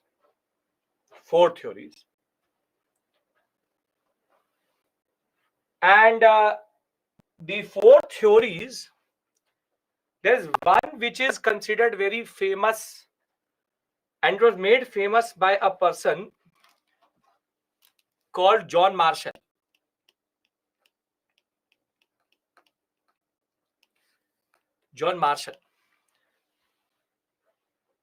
And it's called the Aryan invasion theory.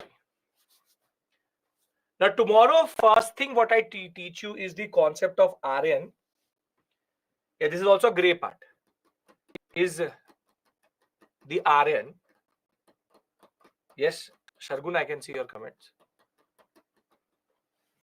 Now, see, Aryan concept I will discuss with you tomorrow, but let me tell you the pretext in which he gave this concept. So basically from IVC, we have got no evidence of warfare and weapons. So basically,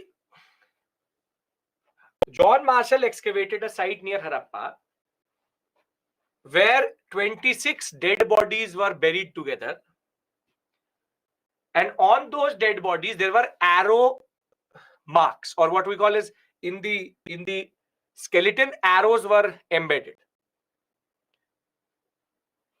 So based on that one site, one burial, John Marshall said somebody came from outside. These Aryans came from outside. They killed the Harappans and took over their civilization. And that is why Indra is called Purandar, the one who destroys forts. एक side से. Now, Aryan migration happened. Perfect, Sharlu. Aryan migration happened. That is what I will teach you tomorrow. But this word invasion is the problem. And if you look at the theory itself, you will actually realize the agenda behind John Marshall. Why is John Marshall talking about an invasion? Why is John Marshall talking about an invasion? He's talking about an invasion because he's trying to justify British rule in India. That you Indians, you were always ruled by somebody who came, killed, and took your civilization. So you see, Indus Valley civilization, somebody came, killed, and took over. So we are the new Aryans. So history repeats itself. So out of the four theories, one thing is very clear, that this one is the least plausible.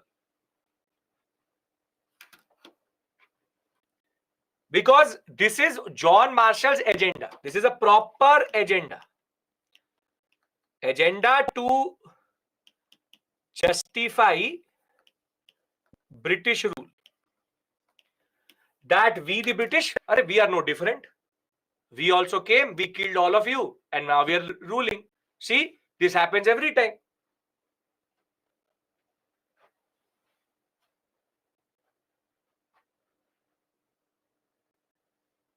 Please correlate with prelims questions.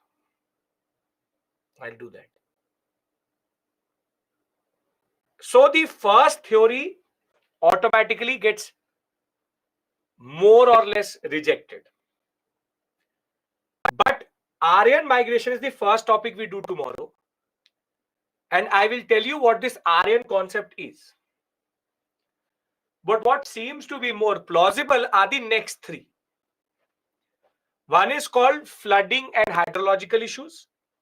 One is called desiccation, which means to be very dry, and environmental change. And the last is called trade and external linkage. Again here, no uniformity, no set answer, because every site has a different idea. I'll give you how it is like that. See, there was a river here, and there was a settlement here. Now, in their youthful phase, what do rivers do when they come into plains?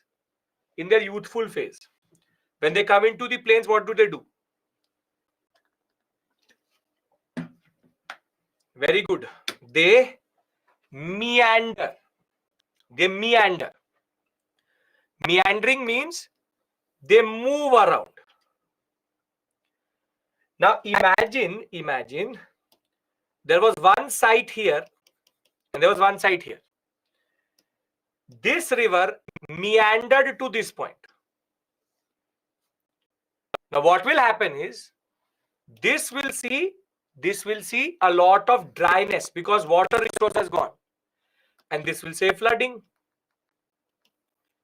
And therefore we believe that the Indus Valley zone used to be very green, very green. That is why Rajasthan, we believe, that was very green, had forests, had water bodies in Rajasthan. But later during this 1500 1700 period, environmental change happens and rivers start to meander away, and one river actually dried up, and that river is called the Saraswati River. It's called the Saraswati River. It's called the legendary Saraswati River, which nobody has ever found. But now we are finding archaeological deposits of the way we go into certain areas. So when we talk about desiccation, when we talk about flooding, all these three are quite common. We believe that Mesopotamia became what we call as started to decline. So maybe trade declined, and therefore the trade network starting to decline affected the Harappan civilization. At the same point of time, desiccation and flooding also came in. Now, why am I having this discussion with regards to polity and decline? For two very simple reasons. In the examination, if it says Harappan civilization declined due to flooding, that is the right statement, incorrect statement. It will be a correct statement because the examiner is presuming that it is flooding. Through these two slides, I've given you only two things. I've given you every possible answer which the question or which the examiner can actually ask you. If he says priesthood, yes. If he says merchant, yes. If he says flooding, yes. Desiccation, yes. Trade, yes. Our invasion, yes. Meaning that there are multiple answers to that statement. Don't go hastily marking it incorrect because you don't know what the examiner is thinking about. So be very clear, very clear. It's a mixture of these causes and we have no clarity here. So any statement which comes close to any of these options, it should be correct. Make sense? I'm not going out of focus. Every discussion I have have a purpose. So Mir, Munib, don't worry about it. I know where to focus. I never teach unnecessary things. The simple point is, you don't know what the UPSC examiner is thinking. So there can be any of these options in the examination and it will be correct. Which one is the correct one? All of them. When there's a debate, any option becomes correct. If it says only, yes, very good point. If it says only, then you basically make it incorrect. Harappan civilization decayed only because of flooding. Then it's an incorrect statement. If it says because of flooding, it's okay. Only, then it's a wrong statement. So there is no mains answer you have to write. It's a prelims oriented area and statement based questions can be asked to you. So simple point. With this, we finish the first module, which is prehistory and Indus Valley civilization. Now what I want to do is I want to consolidate the module number 1 through a timeline. If we understand all of this, I can do that. Last two, polity decline, is just to make sure that you don't start to make incorrect statements correct or correct to incorrect without understanding. Can we do that? How can trade decline when all these civilizations decline? It can happen. Okay. Now, if you can understand this slide, you can automatically remember the first module. Desiccation means very dry environment. And I am seeing a very important tendency here, and I will be very clear in telling you this very clearly. Stop telling me things. Ask me. I'll be happy to answer any question. But stop telling me things. I know what I'm doing. So if you have an understanding of history, sure, keep it to yourself. Stop telling me things, because it is not about respect or disrespect. It's about being annoying and not annoying. Where I'm focusing, where I'm not focusing, it is my call. Don't worry about that. Examination questions will come. I know what will come and what will not come. So don't worry about that. So stop doing this. A lot of you have this very bad tendency, which is that if you already know the subject, then don't be here. And if you don't know it, then you be here. So faith in the subject, faith in the material, faith in the teacher is very important. So be very, very important. If you already know it, you are not going to prove anything to me. Any day, I've been doing this for now more than a decade. So I am a PhD in history. So be very clear that I will know more than you at any point of time. At any point of time. So don't worry about that. And the fact of the matter is, I never teach unnecessary things. That is a tendency I have. I understand you are human. What I have to focus and not focus is a totally different thing. Okay. Paleolithic, Mesolithic, Neolithic, Non-Harappan, Chalcolithic, IVC. Okay. Now, we can do one thing. We can push it closer here. 1 second.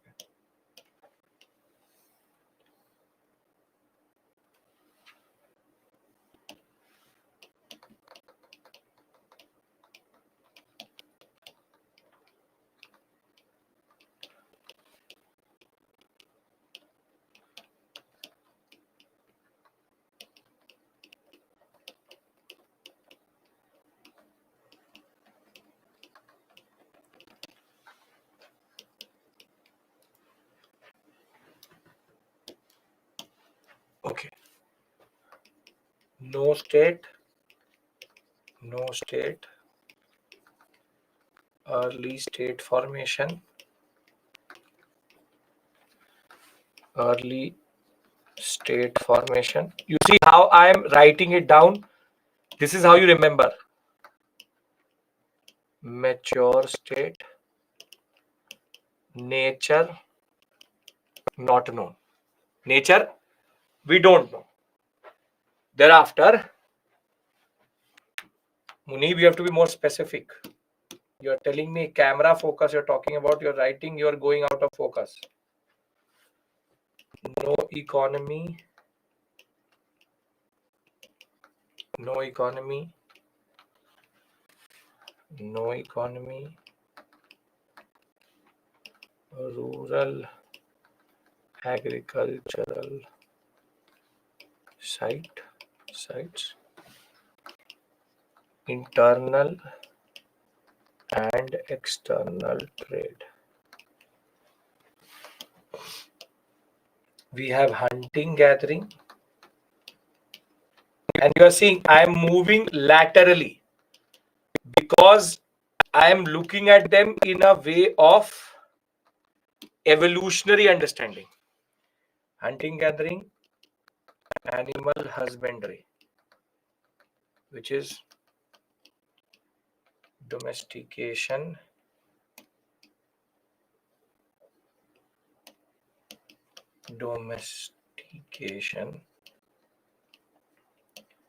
of animals. Then hunting and gathering, animal husbandry, but also agriculture. Here you have same do, and here you have same thing, which is hunting, gathering, animal husbandry, and do means same thing. Thereafter, simple society,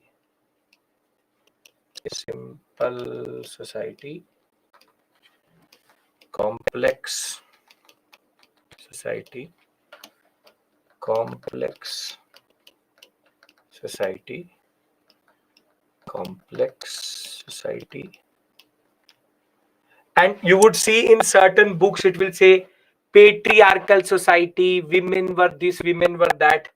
All assumptions, all assumptions, because we have no clarity about that. We believe it is patriarchal, we believe it is something, but there is no clarity about that. All, some will say matrilineal, again assumption.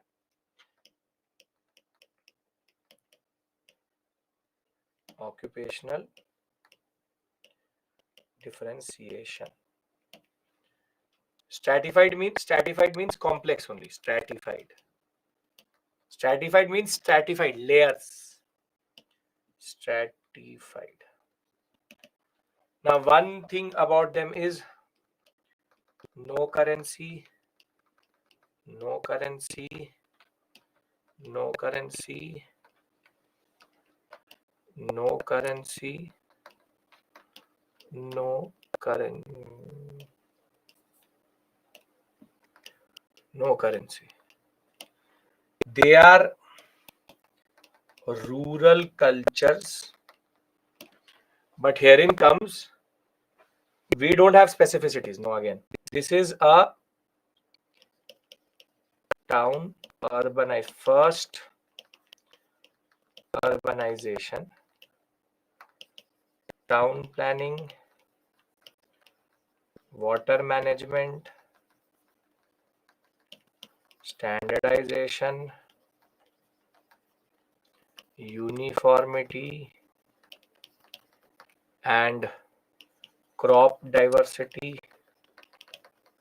We have craft diversity.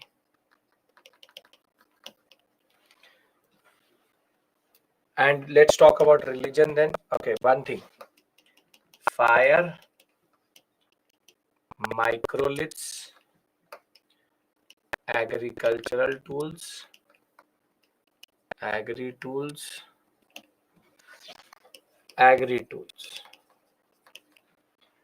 Thereafter, no currency means barter only. Here it says, here it should be stone, stone, stone, copper plus stone. Here it will be copper plus stone plus bronze. Thereafter, we can go one step further. No rituals,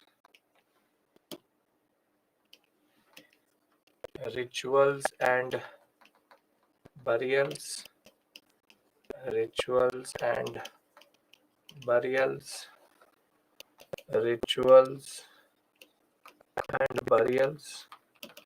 But here we get, one second.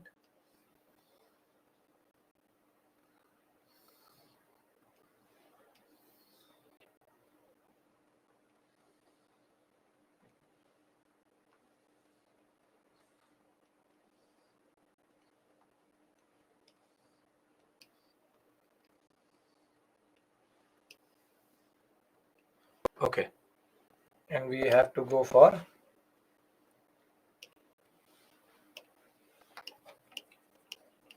naturalistic religion, god and goddesses, no temples, no weapons, and warfare.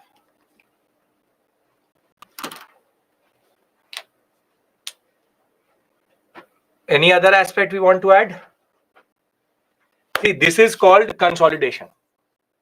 This is called what I call a master timeline. I'm going to keep on expanding this timeline. I'll keep on adding it. By the end of your ancient India, we will add all of this together in one way. But I will make it more simpler and simpler. Pottery here. Pottery emerges. Rituals, burials already done. Standardization done. Occupational division done. It's complete. Use of gold. Once you come to what? Chalcolithic use of gold.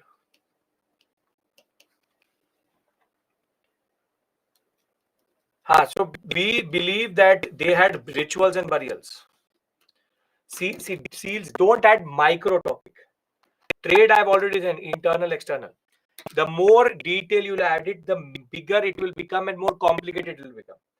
Everything what I've taught you, taxation, no taxation all throughout. No taxation. No taxation. When there is no state, there will be no taxation. No taxation. We have no evidence of taxation here also. No taxation. Now, what I want from you is that you see, I've made this for you. By the end of it, you should be capable of making it yourself. What I'm trying to show you here is a very simple point. Everything what I tell you is not important. What is important is this progression. This progression. You can see how things are progressing in a way. And if you can remember this slide, one module and 2 classes is complete. This is the bare minimum you need to answer any question, and more or less 99.9% of the questions can be done from here only. 0.1% maybe they will go into a depth question, that for that you may have to go to the other slides. Burial rituals, naturalistic religion means burial rituals automatically implicated into that. You don't have to learn the type of crafts, you don't have to learn the trade routes, you don't have to learn like any of that. So very simply, I leave you today 5 minutes early because of the webinar itself. But if this is clear, then we'll break for today. Everybody, come on. We are all clear? This is history for you. And I don't know, did you think history was like this or not? There's a lot of misconception. This is history. And we'll keep on adding this more and more, becoming better and better. And if you learn the timeline, it will automatically be clear to you. Done? Okay. So I leave you today 5 minutes early. You can go for the webinar now. Thank you so much. Silk Route and all, you are trying to bring in too much things that does not exist right now. There's a Chinese civilization right now. No need to know the specific seeds and all. No. Nothing like that. Okay. Thank you. Take care and bye.